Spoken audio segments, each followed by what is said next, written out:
Hello guys, welcome back to my channel. வீடியோக்குள்ள போறதுக்கு முன்னாடி மறக்காம இந்த வீடியோக்கு ஒரு லைக் போட்டுருங்க. லாஸ்ட் பார்ட்ல நம்ம ஹீரோயினி புருஷனை பத்தின எல்லா உண்மையும் தெரிஞ்ச உடனே உடஞ்சு போயிடுறா. அதனால அப்படியே அழுதுகிட்டு இருக்கா. நம்ம மாமியார் தான் சமாதானம் பண்ணிட்டு இருக்காங்க. அண்ட் இதெல்லாம் இவன் கேமரால பார்த்துட்டு தான் உட்காந்துருக்கான் லேப்டாப்ல. பட் சவுண்ட் எதுவுமே கேட்க மாட்டுது. அதனால அவனுக்கு அங்க என்ன பேசுறாங்க அப்படிங்கிறது கேட்கல. என்னாச்சு இந்த லேப்டாப்க்கு அப்படிங்கிற மாதிரி கோவப்பட்டு இருக்கான். இவனோட பயம் என்ன அப்படின்னா அவங்க தான் தன்னோட அம்மா அப்படிங்கறத சொல்லிடுவாங்களோ அப்படிங்கிற மாதிரி பயந்துட்டு இருக்கான். நம்ம ஹீரோயினி அழுது அப்படியே தூங்கிட்டா அவங்க மடியிலே படுத்து. இவனும் எதுவும் கேட்கல அப்படிங்கவுமே கதவு வாசல்ல நின்னுக்கிட்டு காதை வச்சு ஒட்டிக்கிட்டு இருக்கான், ஏதாவது கேக்குதா அப்படின்னு சொல்லிட்டு. பட் அவங்க தான் உள்ள எதுவுமே பேசலையே. அதனால அவனுக்கு எதுவுமே கேட்க மாட்டுது. அப்படி உள்ள என்னதான் பண்றாங்க அப்படின்னு சொல்லிட்டு கதவு திறந்து பாக்குறான். நம்ம ஜான்வி நல்லா தூங்கிட்டு இருக்கா. இவன் உடனே எந்திரி எந்திரி அப்படின்னு சொல்லிட்டு ஜான்வி அப்படியே செந்துக்கா தூக்கிட்டு போய் பெட்ல படுக்க போட்டுட்டு இருக்கான். அப்ப நம்ம ஹீரோயினியை தொட்டு பேசுறதுக்கு வராங்க. இவங்க டக்குன்னு எதுக்கு என் பொண்டாட்டிலாம் தொடுற அப்படின்னு சொல்லிட்டு அம்மாவை தரன்னு இழுத்துட்டு போய் அவங்களோட ரூம்ல விட்டுவிட்டு, இங்க பாரு உன்னோட வேலை முடிஞ்சிருச்சு, இதுக்கப்புறம் என் பொண்டாட்டி கிட்ட நெருங்காத அப்படிங்கிற மாதிரி சொல்லிட்டு அவன் அங்க இருந்து போக பாக்குறான். அப்ப இவங்க சொல்றாங்க, நீ எந்த தைரியத்துல இப்படிலாம் நீ பண்ணிக்கிட்டு இருக்க? அவளுக்கு உன்னை பத்தின எல்லா உண்மையுமே தெரிஞ்சு போச்சு. ஆனா அடுத்தது என்ன நடக்கும் நீ நினைக்கிற? அவ உன்னை விட்டு போயிடுவா அப்படிங்கிற மாதிரி சொல்லிட்டு இருக்காங்க. உடனே இவனுக்கு கோந்துருது. அதெல்லாம் அவ என்னை விட்டு போக மாட்டா, அவ என்ன ரொம்பவே காதலிக்கிறா, நீ சும்மா வளராத அப்படின்னு சொல்லிட்டு அம்மாவை ரூம்ல வச்சு கதவை சத்துட்டு வெளியே வந்துடுறான். அதுக்கப்புறம் அவன் யோசிச்சு பார்த்துட்டு இருக்கான். ஒருவேளை அவங்க சொல்ற மாதிரியே ஜான்வி நம்மளை விட்டு போயிடுவாளோ அப்படிங்கிற பயத்துல ஜான்வியை ரூம்ல வச்சு லாக் பண்ணிடுறான். அந்த சாவியையும் வச்சுக்கிட்டு அப்புறம் நேரா வாசலுக்கு வரான். அங்க கேட்டையுமே பூட்டிடுறான், அவன் வெளியே போகாதபடி. அப்படி பூட்டிட்டு அந்த பக்கம் போயிட்டு இருக்கான். அப்புறம் திடீர்னு என்ன நினைச்சான்னு தெரியல, அங்க ஒரு கல்லு கிடக்கு. அந்த கல்லை தூக்கிட்டு அப்படியே நேரா வாட்ச்மேனை நோக்கி தான் வந்துட்டு இருக்கான். அவனுமே பயந்துட்டு பின்னாடி போயிட்டு இருக்கான். சார் சார் நான் எதுவும் பண்ணலையே சார், ஏன் சார் இப்படி பண்றீங்க அப்படின்னு சொல்லிட்டு. அதுக்கப்புறமா தான் தெரியுது அந்த கல்லை எடுத்துட்டு இப்போ அவன் பூட்டினான்ல, அந்த பூட்டு ஸ்ட்ராங்கா இருக்கான்னு பாக்குறதுக்கு அந்த பூட்டுல கல்லை வச்சு அடிச்சுக்கிட்டு இருக்கான். பட் அது உடையல, அப்போ ஸ்ட்ராங்கா தான் இருக்கு அப்படிங்கிறது தெரிஞ்சு போச்சு. அதனால அந்த கல்லை அந்த பக்கம் தூக்கி போட்டு, இங்க பாரு இப்ப இந்த கல்லை வச்சு பூட்டை தான் உடைச்சேன், என் பொண்டாட்டி மட்டும் வெளியே போனா அப்புறம் நான் அந்த கல்லை வச்சு உன் மண்டையை உடைச்சிருவேன், அவன் என்னதான் அவன்கிட்ட கேட்டாலும் நீ இந்த கேட்டை திறக்க கூடாது அப்படிங்கிற மாதிரி சொல்லிட்டு சாவி அவன்கிட்ட கொடுத்துட்டு அங்க இருந்து போயிடுறான். இப்போ நைட் ஆயிடுது. நம்ம ஜான்வி இப்பதான் முழிக்கிறா போல. கண்ணு முழிச்சு பார்த்தா பக்கத்துல புருஷன் படுத்து கிடக்கான். அவன் பக்கத்துல படுக்கிறது கூட இவளுக்கு பிடிக்கல. டக்குன்னு எழுந்திருச்சு அந்த பக்கமா போயிட்டு அவன் பண்ணதெல்லாம் யோசிச்சு பார்த்துட்டு இருக்கா. இதுக்கப்புறமும் இவன் கூட வாழக்கூடாது அப்படிங்கிற முடிவுல ரூமை விட்டு இப்ப வெளியுமே போயிடுறா. அப்படியே கீழே இறங்கி ஹாலுக்கு வந்து பார்த்தா அந்த வீடு ஃபுல்லாவே அவன் கொடுமைப்படுத்தினது மட்டும்தான் அவளுக்கு ஞாபகத்துக்கு வந்துட்டு போகுது. சோஃபா திரும்பி பார்த்தா அவன் சூடு வச்சது ஞாபகத்துக்கு வருது. இந்த பக்கம் திரும்பி போட்டோவை பார்த்தா அவன் அடிச்சு போட்டதுக்கு ஞாபகத்துக்கு வருது. அந்த பக்கம் திரும்பி இன்னொரு சோஃபாவை பார்த்தா அவன் பூவை சாப்பிட சொல்லி டார்ச்சர் பண்ணிட்டு இருந்தான்ல, அது ஞாபகத்துக்கு வருது. பார்த்தா அதுக்கு அந்த இடத்துலதான் இவளை புடிச்சு தள்ளி விட்டதுல குழந்தையுமே போச்சு. அதெல்லாம் நினைச்சு பார்த்துட்டு இருக்கா. பின்னாடி திரும்பி பார்த்தா அங்க சிஸ்டர் இருக்கு. அந்த சிஸ்டரை பார்த்ததும் அவன் கையை வெட்ட வந்தான்ல, அதுவும் தான் ஞாபகத்துக்கு வருது. இதுக்கப்புறமும் இவன் கூட வாழ்றதுல ஒரு பிரோஜனமும் இல்ல அப்படிங்கிற மாதிரி சொல்லிட்டு அப்படியே வீட்டை விட்டு போறதுக்கு கதவு வரைக்குமே திறந்துட்டா. இவ இப்ப சரியான முடிவு தான் எடுத்திருக்கா. ஏன்னா இதுக்கப்புறமும் அவன் கூட வாழ்றதுல எந்த ஒரு பிரோஜனமும் இல்ல. அப்படியே வெளியே வரலாம் அப்படின்னு சொல்லிட்டு கேட்டை போய் பார்த்தா அந்த கேட்டு பூட்டு போட்டு இருக்கு. அங்க இருக்கிற வாட்ச்மேன் கிட்ட கேட்டை திறங்கண்ணா அப்படின்னு சொன்னா அவன் திறக்க மாட்டேங்கிறான். ப்ளீஸ் மேடம் இங்க இருந்து உள்ள போங்க, சாருக்கு தெரிஞ்சிச்சுன்னா என்ன கொன்னுடுவாரு அப்படிங்கிற மாதிரி சொல்லிட்டு எப்போதும் போல அந்த கதையை தான் விட்டுட்டு இருக்கான். ஆனா நம்ம ஹீரோயினி இதுக்கப்புறமும் அப்படி சமாதானம் பண்ணி இந்த வீட்டுல இருக்கிறதுல எந்த அர்த்தமும் இல்லை இல்லையா? அதனால எப்படியாவது இந்த வீட்டை விட்டு இன்னைக்கு வெளியே போயே ஆகணும் அப்படிங்கறதுல முடிவா இருக்கிறா. அதனால அங்க இருக்கிற கல்லை எடுத்து அந்த கேட்ல இருக்கிற பூட்டை போட்டு அடிச்சுக்கிட்டு இருக்கா. 1 2 3ன்னு அவ படிக்க அடிச்சுக்கிட்டு இருக்கா. பட் அது ஓபன் ஆக மாட்டுது. அவன் தான் ஆல்ரெடி செக் பண்ணி பார்த்துட்டு போயிட்டான் இல்லையா? அதனால இந்த பூட்டு நல்லா ஸ்ட்ராங்கா இருக்கு. இப்போ அடிக்கிற சத்தம் கேட்டு வெளியே வந்துட்டான். வந்து பார்த்தா பொண்டாட்டி இப்படி அடிச்சுட்டு இருக்கிறத பார்த்துட்டு, என்ன பண்ணிட்டு இருக்க ஜான்வி, வா வீட்டுக்குள்ள போலாம் அப்படின்னு சொல்லிட்டு கூப்பிட்டு இருக்கான். நம்ம ஜான்வி வரமாட்டேங்கிறா. கேட்டை புடிச்சுக்கிட்டு நான் உன் கூட வரமாட்டேன் அப்படின்னு சொல்லிட்டு அழுதுட்டு இருக்கா.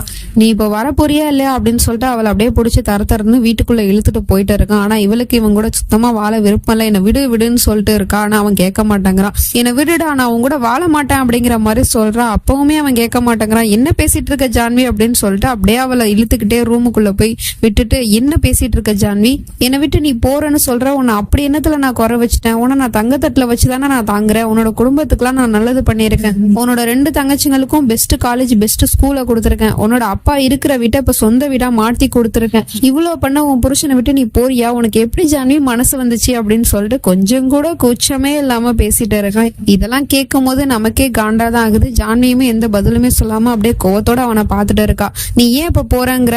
என்ன இப்போ உனக்கு என்ன பத்தின எல்லா உண்மையும் தெரிஞ்சிருச்சு அவ்வளவுதானே?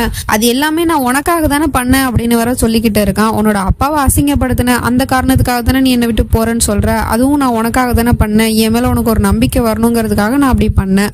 அப்புறம் அந்த சஞ்சய் குழந்தைய நான் ஜெயில தூக்கி போட்டேன்னு நீ கோவப்படுறியா? அதுக்கும் காரணம் நீ தானே. உன்கிட்ட அவன் நெருங்கி வந்தா என்னால எப்படி தாங்கிட்டு இருக்க முடியும்? அதுக்காக தான் நான் அவன் மேல ஒரு பொய்யான கேஸை போட்டு ஜெயில போட்டேன்.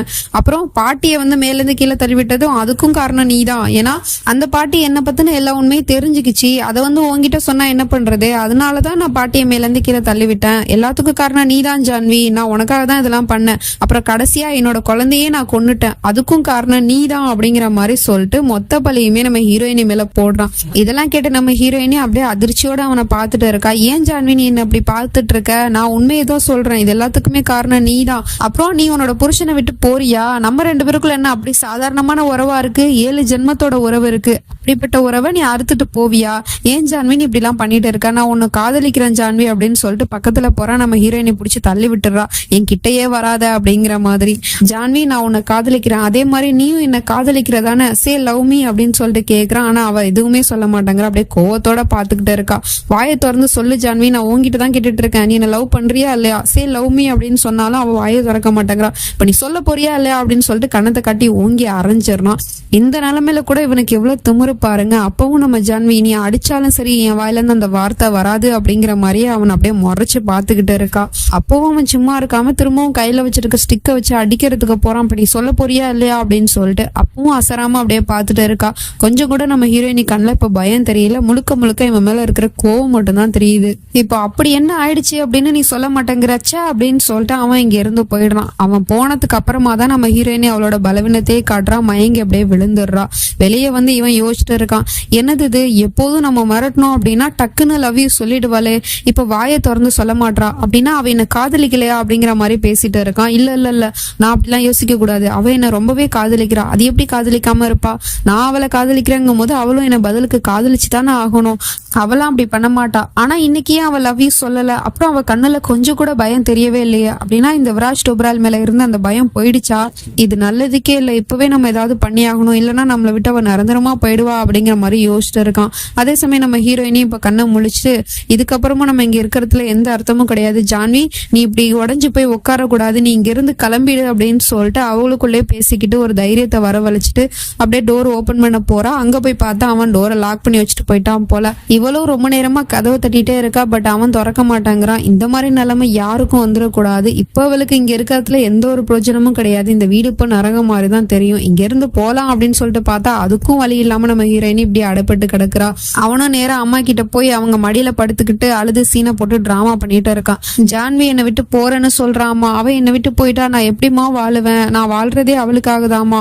அவ மட்டும் என்னை விட்டு போயிட்டா அப்படின்னா நான் செத்துடுவாமா அப்படிங்கிற மாதிரிலாம் அழுதுட்டு இருக்கான். பட் என்னதான் இருந்தாலும் பெத்த மனசு இல்லையா, அதனால பையன் அழுகிறத பார்த்துட்டு இவங்களுமே சமாதானப்படுத்தத்தான் செய்யறாங்க. அம்மா ஜான்வி என்னை விட்டு போயிடுவான்னு தோணுதுமா. இப்போதைக்கு எனக்கு இருக்கிற ஒரே நம்பிக்கை நீங்க மட்டும்தாமா. உங்களாலதான் அவளை தடுக்க முடியுமா? இந்தாங்க சாவி, அவ எப்படி இருக்கான்னு போய் பாருங்க அப்படிங்கிற மாதிரி சொல்லிட்டு சாவி அம்மா கிட்ட கொடுத்து அம்மாவை அனுப்பி வச்சிடுறான். அதுக்கப்புறம் அவன் சொல்றான், அவ என்னதான் முயற்சி பண்ணாலும் சரி இந்த விராஜ் டோப்ரால விட்டு போக முடியாது அப்படிங்கிற மாதிரி. சரி வீட்டை விட்டு போலான்னு பார்த்தா அவன் வீட்டுக்குள்ள வச்சு லாக் பண்ணிட்டு போயிடுறான். அதனால நம்ம ஹீரோயினால வெளியவும் போக முடியல. அவன் பண்ண கொடுமையெல்லாம் ஞாபகத்துக்கு வந்துட்டு போகுது. இதுக்கப்புறமும் நம்ம உயிரோட இருக்கிறதுல பிரயோஜனமே இல்லை அப்படின்னு சொல்லிட்டு அங்க என்னமோ தேடிட்டு இருக்கா. என்ன தேடுறாங்கிறது நமக்கு காமிக்கல. அதுக்குள்ள இங்க மாமியாரும் கதவை ஓபன் பண்ணிட்டு இருக்காங்க. பட் சாவி நிறைய இருக்கிறதுனால எந்த சாவியை போட்டு ஓபன் பண்றதுன்னு தெரியாம முழிச்சிட்டு இருக்காங்க. அதே சமயம் நம்ம ஹீரோயினையும் அப்படி இப்படின்னு தேடி ஒரு கத்தியை எடுத்து கையில வச்சிருக்கா. இனிமே உயிரோடவே இருக்கக்கூடாது அப்படிங்கிற முடிவில் சூசைட் பண்ணிக்கலாம் அப்படின்னு சொல்லிட்டு கத்தி எடுத்துட்டு அப்படியே கையில கட் பண்றதுக்கு போறா. அதுக்குள்ள இவங்களும் ஓபன் பண்ணி உள்ள வந்துடுறாங்க. வந்து பார்த்தா இவ இப்படி பண்ணிட்டு இருக்கிறத பார்த்துட்டு ஜான்வி அப்படின்னு சொல்லிட்டு கூப்பிடுறாங்க. ஆனா அதையும் மீறி நம்ம ஜான்வி அப்படியே கையை கட் பண்ணிக்கிறதுக்கு போறா. டக்குன்னு இவங்க தடுத்துடுறாங்க. என்ன பண்ணிட்டு இருக்க நீ? எதுக்காக இப்படி எல்லாம் பைத்தியம் மாதிரி பண்ணிட்டு இருக்க அப்படின்னு சொல்லிட்டு கேட்டா, என்ன விடுங்க, நான் சாகணும். இதுக்கப்புறம் நான் இந்த உலகத்துல இருந்து என்னத்தை நான் சாதிக்க போறேன்? எனக்குன்னு இப்ப யார் இருக்கா? என் குழந்தையுமே என்கிட்ட இருந்து அவன் பறிச்சுட்டான். அது மட்டும் இல்லாம என் குடும்பத்துக்கு எவ்வளவு கெட்டது பண்ணியிருக்கான். அப்பேற்பட்டவனோட வீட்டுல நான் எப்படி இருக்கிறது? இங்க இருந்து போகணும்னு நினைச்சாலும் என்னால முடியல. இதுக்கப்புறம் நான் இந்த உலகத்துல வாழ்ந்து என்னத்தை பெருசா சாதிக்க போறேன் அப்படிங்கிற மாதிரி சொல்லிட்டு அழுது புலம்பிட்டு இருக்கா. அவங்களும் சமாதானம் பண்ணிட்டு இருக்காங்க. இந்த மாதிரிலாம் பண்றது தப்புமா அப்படின்னு சொல்லிட்டு. நான் என்ன பண்றது? என்னோட மொத்த குடும்பமே அவனை கடவுளா நினைச்சு பார்த்துட்டு இருந்தாங்க. அவங்களுக்கு இவன் எப்பேற்பட்டவங்கிற உண்மை தெரிஞ்சிச்சுன்னா அவங்க உடஞ்சு போயிடுவாங்க. அந்த உண்மையை அவங்க கிட்ட சொல்றதுக்கான தைரியமும் என்கிட்ட இல்ல. அப்புறம் எதுக்காக நான் வாழணும் அப்படிங்கிற மாதிரி புலம்பிட்டு இருக்கா. உடனே இவங்க தான் சமாதானப்படுத்திட்டு இருக்காங்க. நடந்த எதுக்கும் உன்னோட தப்பு எதுவுமே இல்லை. அப்புறம் எதுக்காக நீ உன்னோட உயிரை கொடுக்கணும்னு நினைக்கிற? அது மட்டும் இல்லாம கடவுள் கொடுத்த உயிரை கெடுக்கிறதுக்கு நாம யாரு அப்படிங்கிற மாதிரி கேட்டுட்டு, ஒரு வகையில உன்னோட உன்னோட இந்த நிலைமைக்கு நானும் தாமா காரணம் அப்படின்னு சொல்லிட்டு மன்னிப்பு கேட்டுட்டு இருக்காங்க. விராஜோட அம்மா இவங்க தாங்கிற உண்மையுமே சொல்லிட்டு அவகிட்ட மன்னிப்பு கேட்டுட்டு இருக்காங்க. அவளுக்கும் இது அதிர்ச்சியா தான் இருக்கு. இப்போ அப்படியே கட் பண்ணா இந்த டாக்டர் தான் காமிக்கிறாங்க. ரொம்ப நாள் கழிச்சு இந்த டாக்டர் பாட்டிக்கு ஃபோன் பண்ணி பேசுறதுக்கு ஃபோன் பண்ணிட்டு இருக்கு. பட் அந்த பக்கத்துல இருந்து பேத்தி தான் ஃபோன் எடுக்கிறா. பாட்டியோட பேரை கேட்டு டாக்டர் விசாரிக்கிறாங்க. அவங்க கிட்ட நான் பேசணும் அப்படின்னு சொல்லிட்டு. ஆனா அவங்க இப்ப பேசுற நிலைமையில இல்லை அப்படின்னு சொல்லிட்டு இவன் நடந்ததெல்லாம் சொல்லிட்டு இருக்கா. இதை கேட்டது இவங்களுக்கு ரொம்ப அதிர்ச்சியா இருக்குது. ஏன்னா பேத்தியை காப்பாற்றணும் அப்படிங்கிறதுக்காக தான் தாங்கிட்டே வந்து பேசினாங்க. இப்ப அவங்களே பேச முடியாத நிலைமையில இருக்காங்களே அப்படிங்கிற மாதிரி பார்த்துட்டு இருக்காங்க. ஆமா நீங்க யாரு அப்படின்னு சொல்லிட்டு கேட்டா அதுக்கு இந்த டாக்டர் எதுவுமே சொல்லாம போனை கட் பண்ணிடுறாங்க. அதுக்கப்புறம் இவங்களுக்கும் யோசனை வருது, ஒருவேளை இந்த வேலையை பார்த்தது அந்த விராஜா இருக்குமோ அப்படிங்கிற மாதிரி சந்தேகப்படுறாங்க. எங்க மருமகளுக்காக சாப்பாடு எடுத்துட்டு வந்து கொடுத்தா அவ சாப்பிடவே மாட்டேங்கிறா. திரும்ப திரும்ப அவ பழசெல்லாம் நினைச்சு பார்த்துட்டு தான் அழுதுட்டு இருக்கா. எப்படி இவளால மறக்க முடியும்? அவங்க தான் சமாதானம் பண்ணி சாப்பாடு ஊட்டி விட்டுட்டு இருக்காங்க. அப்போ காலிங் பெல் அடிக்கிற சவுண்டு கேட்குது. உடனே போய் டோர் ஓபன் பண்ணி பார்த்தா அங்க அந்த சஞ்சய் தான் வந்து நிக்கிறான். கூடவே இந்த விராஜும் வந்து நிக்கிறான். அவனை பார்த்ததுமே நம்ம ஹீரோயினுக்கு பழசெல்லாம் தான் ஞாபகத்துக்கு வருது. ஏன்னா இவனை ஒரு காரணமா வச்சுக்கிட்டும் கொடுமைப்படுத்தினா இல்லையா, அதெல்லாம் நினைச்சு பார்த்துட்டு இருக்கா. இப்ப இங்க இவன் வந்திருக்கிறதுக்கான காரணம் இவனை வந்து இப்ப ரிலீஸ் பண்ணிட்டாங்களாம். விராஜ் டோப்ரால் தான் சொல்லி ரிலீஸ் பண்ண சொல்லியிருக்கான் போல. நான் தான் பொய் கேஸ் கொடுத்தேன் அப்படி இப்படின்னு சொல்லிட்டு அதை வந்து பொண்டாட்டிட்டு சொல்லிட்டு இருக்கான். இந்த மாதிரி நான் தான் ஜன்வி இவனை பொய் கேஸ் போட்டு உள்ள தூக்கி போட்டேன், இப்ப நானே ரிலீஸ் பண்ணிட்டேன், கடைசியா உன்னை வந்து பார்த்துட்டு போகணும்னு சொன்னான், அது மட்டும் இல்லாம இவன் இப்ப இந்த ஊரை விட்டு போறானா அப்படிங்கிற மாதிரி சொல்லிட்டு இருக்கான். அவனும் ஜான்வி கிட்ட விராஜ் என்கிட்ட வந்து மன்னிப்பு கேட்டாரு, நீனும் அவர் பண்ணது எதையும் மனசுல வச்சுக்காத, நான் போயிட்டு வரேன் அப்படிங்கிற மாதிரி சொல்லிட்டு அங்க இருந்து போயிடுறான். இதெல்லாம் இவன் எதுக்காக பண்றான்னு தெரியல. ஒருவேளை ஜான்விக்கு நம்பிக்கை வரணும் அப்படிங்கிறதுக்காக இதெல்லாம் பண்றானோ என்னமோ தெரியல. அதுக்கப்புறம் சரிம்மா நீங்க இப்ப சாப்பாடு தானே கொடுத்துட்டு இருந்தீங்க, நீங்க அதை கண்டினியூ பண்ணுங்க அப்படிங்கிற மாதிரி சொல்லிட்டு இருக்கான். நம்ம ஜான்வி சாப்பிட்றதுக்கு உட்காந்துட்டு இருக்கா. அப்போ போய் இவன் வந்து பேசுறதுக்கு போறான். ஜான்வி நான் உங்ககிட்ட ஒரு விஷயம் சொல்லணும் அப்படின்னு சொன்னா அவன் மூஞ்ச திருப்பிக்கிறா. இங்க பாரு ஜான்வி, நான் பண்ணது எல்லாமே தப்பு தான், அதுக்காக நீ என்னை இப்பவே மன்னின்னு நான் ஒன்னும் உங்ககிட்ட வந்து கேட்கல, ப்ளீஸ் எனக்காக ஒரே ஒரு வாய்ப்பு மட்டும் கூட நான் திருந்தறதுக்கு அப்படிங்கிற மாதிரி கேட்டுட்டு இருக்கான். வாய்ப்பு கொடுத்தா இவன் திரும்ப அதை பண்ண மாட்டான்னு என்ன நிச்சயம் இருக்கு அப்படிங்கிறது நமக்கும் ஒன்றும் புரியல. கொஞ்ச நேரம் கழிச்சு இவன் ஆஃபீஸ்க்கு கிளம்பிட்டான் போல. அதனால குட் பை சொல்லிட்டு போறதுக்காக வந்திருக்கான். பாய் சொல்லிட்டு போறதுக்காக வந்திருக்கான். அப்ப நம்ம ஹீரோயின் கிட்ட வந்து பாய் சொல்லிட்டு இருக்கான். இங்க பாரு ஜான்வி, நான்லாம் ஆஃபீஸ்க்கு போகும்போது நீ எப்போதும் என்ன சிரிச்சு தானே வழி அனுப்புவ, இப்பவும் அதே மாதிரி பண்ண அப்படிங்கிற மாதிரி கேட்டுட்டு இருக்கான். எப்படி இவன் இப்படிலாம் கேட்கறாங்கிறது ஒண்ணுமே புரியல. இவ்வளவு தப்பையும் பண்ணிட்டு அதுக்கு அவ எந்த பதிலுமே சொல்லாம அப்படியே நின்றுட்டு இருக்கா. சரி நீங்க ரெண்டு பேரும் பேசிட்டு இருங்க, நான் ஆஃபீஸ் போயிட்டு வரேன் அப்படின்னு சொல்லிட்டு அவன் அங்கே இருந்து போயிடுறான். கொஞ்ச நேரம் கழிச்சு மாமியார் வீட்டை கிளீன் பண்ணிட்டு இருக்கும் போது அவங்களுக்கு அந்த ஃபைலு கிடைச்சிடுது. அந்த ஃபைலை இங்கே தான் தூக்கி போட்டு போயிருக்கான் போல. அந்த ஃபைலை பார்த்ததுமே இவங்க கண்டுபிடிச்சிடுறாங்க, இந்த ஃபைலு தானே அந்த கோயில்ல இருந்துச்சு, அப்ப இந்த ஃபைலுக்கும் அவனுக்கு என்ன சம்மந்தமா இருக்கும் அப்படின்னு சொல்லிட்டு நேரா அந்த ஃபைலை எடுத்துக்கிட்டு நம்ம ஜான்வி கிட்டே போய் கொடுக்கறதுக்கு போறாங்க. இங்க பாருமா, இந்த ஃபைலுக்கும் விராஜ்க்கும் ஏதோ ஒரு சம்மந்தம் இருக்கு, இதை பாருமா அப்படின்னு சொன்னா அவ பார்க்க மாட்டாங்கிறா. எனக்கு இப்ப இதெல்லாம் பார்த்து நான் என்ன பண்ண போறேன், அதான் அவரை பத்தி எனக்கு எல்லாமே தெரிஞ்சு போயிடுச்சு, இனிமே புதுசா தெரிஞ்சுக்கிறதுக்கு என்ன இருக்கு அப்படிங்கிற மாதிரி சொல்லிட்டு இக்னோர் பண்ணிடுறா. ஆனா இவங்க சும்மா விடுறதா இல்ல, திரும்பவும் போய் அந்த ஃபைலை காமிச்சு, சரிம்மா நீ இந்த ஃபைலை பார்க்க வேணாம், அட்லீஸ்ட் இதுல என்ன இருக்குன்னு எனக்காவது நீ படிச்சு சொல்ல, எனக்கு படிக்க தெரியாது அப்படிங்கிற மாதிரி சொல்லிட்டு அதை காமிச்சிட்டு இருக்காங்க. உடனே அவளும் அந்த ஃபைலை வாங்கி அதுல என்ன இருக்கோ அது எல்லாத்தையும் படிச்சு சொல்லிட்டு இருக்கா. பட் நிதானத்துலலாம் படிக்கல, அவங்க சொன்னதுக்காக அதுல என்ன இருக்கோ அதை அப்படியே ஒப்பிச்சு சொல்ற மாதிரி சொல்லிட்டு இருக்கா. அப்படியே அந்த ஃபைலை பார்த்துட்டு இருக்கும் போது அதுல இருந்து ஒரு சீட்டு கீழே விழுகுது. அந்த சீட்டை எடுத்து பார்த்தா பாட்டி ஆல்ரெடி போய் மீட் பண்ணிச்சு இல்லையா, அந்த டாக்டரோட பேரு, அட்ரஸ், நம்பர்னு அதுல எல்லாமே எழுதி இருக்கு. அந்த ஃபைல்ல எல்லாமே பழசா இருக்குங்கும் போது இந்த பேப்பர் மட்டும் புதுசா இருக்கு. ஏன்னா இந்த பேப்பரை தான் பாட்டி வந்து அந்த ஹாஸ்பிட்டல்ல இருந்து வாங்கிட்டு வந்துச்சு அட்ரஸ் எழுதிக்கிட்டு. ஸோ அந்த பேப்பர் தான் இது. அதனால எனக்கு என்னமோ இந்த டாக்டரும் விராஜ் விஷயத்தில் சம்மந்தப்பட்டிருப்பாங்கன்னு தோணுது, நீ வேணா அவங்களுக்கு கால் பண்ணி கேளு அப்படிங்கிற மாதிரி சொல்லிட்டு இருக்காங்க. பட் கால் பண்றதுக்கு இந்த வீட்டில் ஏது ஃபோனு, அதனால நேரா வாட்ச்மேனை பார்க்கறதுக்கு வந்துடுறாங்க. அவங்ககிட்ட போய் ஃபோனை கேட்டுட்டு இருக்காங்க. அவனுக்கு பயங்கர ஷாக்கா இருக்கு. என்ன கீதா நீ பேசுவியா அப்படின்னு சொல்லிட்டு கேட்டுட்டு இருக்கான். ஆமா நான் பேசுவேன், இத்தனை நாளா நான் என் பையனுக்காக தான் ஊமையா நடிச்சேன் விராஜ் டோப்ராலுக்காக அப்படின்னு சொன்னா, எனது விராஜ் சார் உங்களோட பையனா, சாரி மேடம் அப்படிங்கிற மாதிரி சொல்லிட்டு மரியாதை கொடுத்து பேசிட்டு இருக்கான். அவனோட மரியாதைலாம் எனக்கு இப்போ தேவையில்ல, உன்னோட ஃபோனை ஃபர்ஸ்ட் கொடு அப்படின்னு சொல்லிட்டு கேட்டுட்டு இருக்காங்க. ஃபோன்லாம் நான் இப்போ கொடுக்க முடியாது, நான் அவசரமா வெளியே போகணும் அப்படிங்கிற மாதிரி சொல்லிட்டு அந்த வாட்ச்மேன் அங்கே இருந்து போறான். அப்படி போகும்போது ஃபோனை பாக்கெட்ல வைக்கிறாங்கிற பேர்ல கீழே போட்டு போயிடுறான். அதை இவங்க கவனிச்சிடுறாங்க.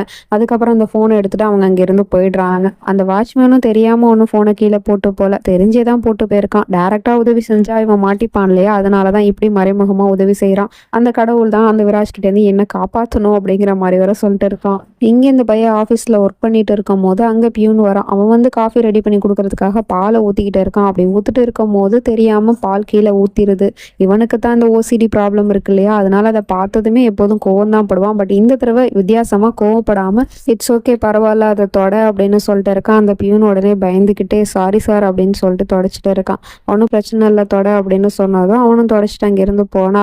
ஒரு சொட்டு அங்க மிச்சம் இருக்கு பாரு அப்படின்னு சொன்னதும் அதையும் தொடச்சிட்டு அங்கிருந்து போயிடலாம். என்னது அவனை எதுவுமே சொல்லாம அனுப்பி வச்சிட்டான். இந்நேரம் பியூன் பண்ண காரியத்துக்கு அவன் கையை உடைச்சாலும் ஆச்சரியப்படுறதுக்கு இல்லை. பட் இப்போ வந்து அப்படியே அமைதியா சைலண்டா இருக்கானே அப்படிங்கிற மாதிரிதான் இருக்கு. அதுக்கப்புறம் லேப்டாப்பை பார்த்துட்டு சொல்லிட்டே இருக்கான், பாத்தியா இப்ப அந்த பியூன் பண்ண காரியத்துக்கு எனக்கு கோவம் வந்திருக்கும், ஆனா இப்ப பாரு நான் கோவத்தை அப்படியே அடக்கிக்கிட்டேன். எதுக்காக? உனக்காக தான் ஜான்வி, நான் இப்போ ஃபுல்லா சேஞ்ச் ஆயிட்டேன், உனக்காக மட்டும்தான் அப்படிங்கிற மாதிரி சொல்லிட்டு இருக்கான். உண்மையை தான் சொல்றானா இல்ல பொய் சொல்றானா அப்படிங்கிற மாதிரிதான் இருக்கு. எங்க இந்த டாக்டரும் விராஜோட வீட் நம்பர் என்ன அப்படின்னு தேடிட்டு இருக்காங்க. ஏன்னா ஜான்வி கிட்ட எல்லா விஷயத்தையும் சொல்லணும் அப்படிங்கிறதுக்காக. ஆனா யதார்த்தமா நம்ம ஹீரோயினே அவங்களுக்கு கால் பண்ணிடுறா. கால் பண்ணி டாக்டர் ராணாவான்னு கேட்டா ஆமா நீங்க யாருன்னு கேட்டா நான் ஜான்வின்னு சொல்றா. ஜான்வி டூபாயிலா அப்படின்னு சொல்லிட்டு இவங்க பதறத்தோட கேட்டுட்டு இருக்காங்க. ஆமா என்னை பத்தி உங்களுக்கு எப்படி தெரியும் அப்படின்னு சொல்லிட்டு கேட்டா உன்னை பத்தி எனக்கு தெரியுமா, கொஞ்ச நாளைக்கு முன்னாடி உன்னோட பாட்டி இங்க வந்திருந்தாங்க அப்படிங்கிற மாதிரி சொல்லிட்டு இருக்காங்க. பாட்டியா அப்படின்னு சொல்லிட்டு இவளுக்கு பாட்டியை பத்தின ஞாபகம் தான் வருது. ஏன்னா பாட்டி இதுக்கு முன்னாடியே வார்ன் பண்ணிட்டு தான் இருந்துச்சு, விராஜ் நல்லவன்ல கெட்டவன் அப்படி இப்படின்னு சொல்லிட்டு. பட் இவ தான் அதை நம்புறதுக்கு தயாரா இல்ல. என் புருஷன் உத்தம அப்படி இப்படின்னு சொல்லிட்டு நம்பிட்டு இருந்தா இல்லையா, அதுக்கு தான் இப்ப அனுபவிச்சுட்டு இருக்கா. அதெல்லாம் வந்து டாக்டர்கிட்ட சொல்லிட்டு வருத்தப்பட்டுட்டு இருக்கா. என்னோட பாட்டி என்கிட்ட எத்தனையோ தடவை வார்ன் பண்ணிட்டு தான் இருந்தாங்க, நான் தான் அவங்க பேச்சை கேட்காம போயிட்டேன். ஆனா இப்ப பாருங்க என்னோட பாட்டியோட நிலைமையே ரொம்ப மோசமா இருக்கு அப்படிங்கிற மாதிரி சொல்லிட்டு அழுதுட்டு இருக்கா. அவங்களும் எல்லா உண்மையும் சொல்லிட்டு இருக்காங்க. பட் எல்லாத்தையும் சொன்னாங்களா அப்படிங்கிறது நமக்கு தெரியல. ஜஸ்ட் வாய்ஸ் கேட்காம சொல்றதை மட்டும் தான் காமிக்கிறாங்க. அவனோட மென்டல் ஹெல்த் ரொம்பவே மோசமா இருக்கு அப்படிங்கிற மாதிரி சொல்லிட்டு இருக்காங்க. அதுதான் அவளுக்கு தெரிஞ்ச விஷயமாச்சு. இது எனக்கு தெரியும், புதுசா ஏதாவது இருந்தா சொல்லுங்க அப்படிங்கிற மாதிரி சொல்லிட்டு இருக்கா. இங்க பாரு ஜான்வி அப்படின்னு சொல்லிட்டு எல்லா உண்மையும் சொல்லிட்டு இருக்காங்க. அதுக்குள்ள இவன் இங்க கேமரால எல்லாத்தையுமே பாத்துடுறான். எப்படி ஜான்விக்கு பேசிக்கிட்டு இருக்கிறது, அப்புறம் அவ கையில ஃபைல் இருக்கிறதுன்னு எல்லாமே தெரிஞ்சு போயிடுது. அவங்களும் கொஞ்சம் கொஞ்சமா அவனை பத்தின எல்லா உண்மையும் சொல்லிட்டு இருக்காங்க. அதுக்குள்ள இவன் கிளம்பி வீட்டுக்கே வந்துட்டான் போல இருக்கு. வந்து டோரை ஓபன் பண்ணி பார்த்தா இவன் இந்த பக்கம் திரும்பிட்டு போன் பேசிட்டு இருக்கா. உடனே அங்கிருந்து வந்து அவ கையில வச்சிருக்க போனை தூக்கி போட்டு கீழே உடைக்கிறான். இவங்க ரெண்டு பேரும் பார்த்துட்டு ஷாக் ஆயிடுறாங்க. அந்த போனை கீழே போட்டது மட்டும் இல்லாம அது மேல காலை வச்சு ஏறி மிதிச்சுக்கிட்டு இருக்கான். சுக்குநூறா உடைச்சிட்டான். அப்புறம் அவ கையில ஃபைல் வச்சிருந்தா இல்லையா, அதையுமே புடுங்கிட்டு கோவமா ரூமுக்கு போயிடுறான். ரூம்ல உட்காந்து புலம்பிட்டு இருக்கான். எதுக்காக ஜான்வி இப்படிலாம் நீ பண்ணிக்கிட்டு இருக்க? நான் மூடி மறைச்சு வச்சிருக்க விஷயத்த நீ எதுக்காக தெரிஞ்சுக்கணும்னு நினைக்கிறேன்? இப்பதானே நான் உனக்காக சேஞ்ச் பண்ணிக்கணும்னு நான் நினைச்சிட்டு இருந்தேன். அப்படி இருந்துமே நீ ஏன் இப்படி எல்லாம் பண்ணிட்டு இருக்க அப்படிங்கிற மாதிரி கோவப்பட்டு பேசிட்டு இருக்கான். கீழே இவளுமே இவரும் இப்படி கோவப்பட்டுட்டு போறதை பார்த்தா அப்ப அந்த டாக்டர் சொன்னதெல்லாம் உண்மைதான் போல அப்படிங்கிற மாதிரி யோசிச்சுட்டு இதை அவர்கிட்டே கேட்டு தெரிஞ்சுப்போம் அப்படின்னு சொல்லிட்டு முடிவு எடுத்துட்டு மேல போறா. அப்படி போகும்போது அவளுக்கே ஒரு செகண்ட் பயமா தான் இருக்கான்னு அவன் பார்த்துட்டு போன அந்த பார்வை அப்படி ரொம்ப கோவமா தானே பார்த்துட்டு போனா. சோ திரும்ப நம்ம போய் ஏதாவது பேசணும் அப்படின்னா நம்ம மேல கோவப்படுவானோ அப்படிங்கிற மாதிரி பயப்படுறா.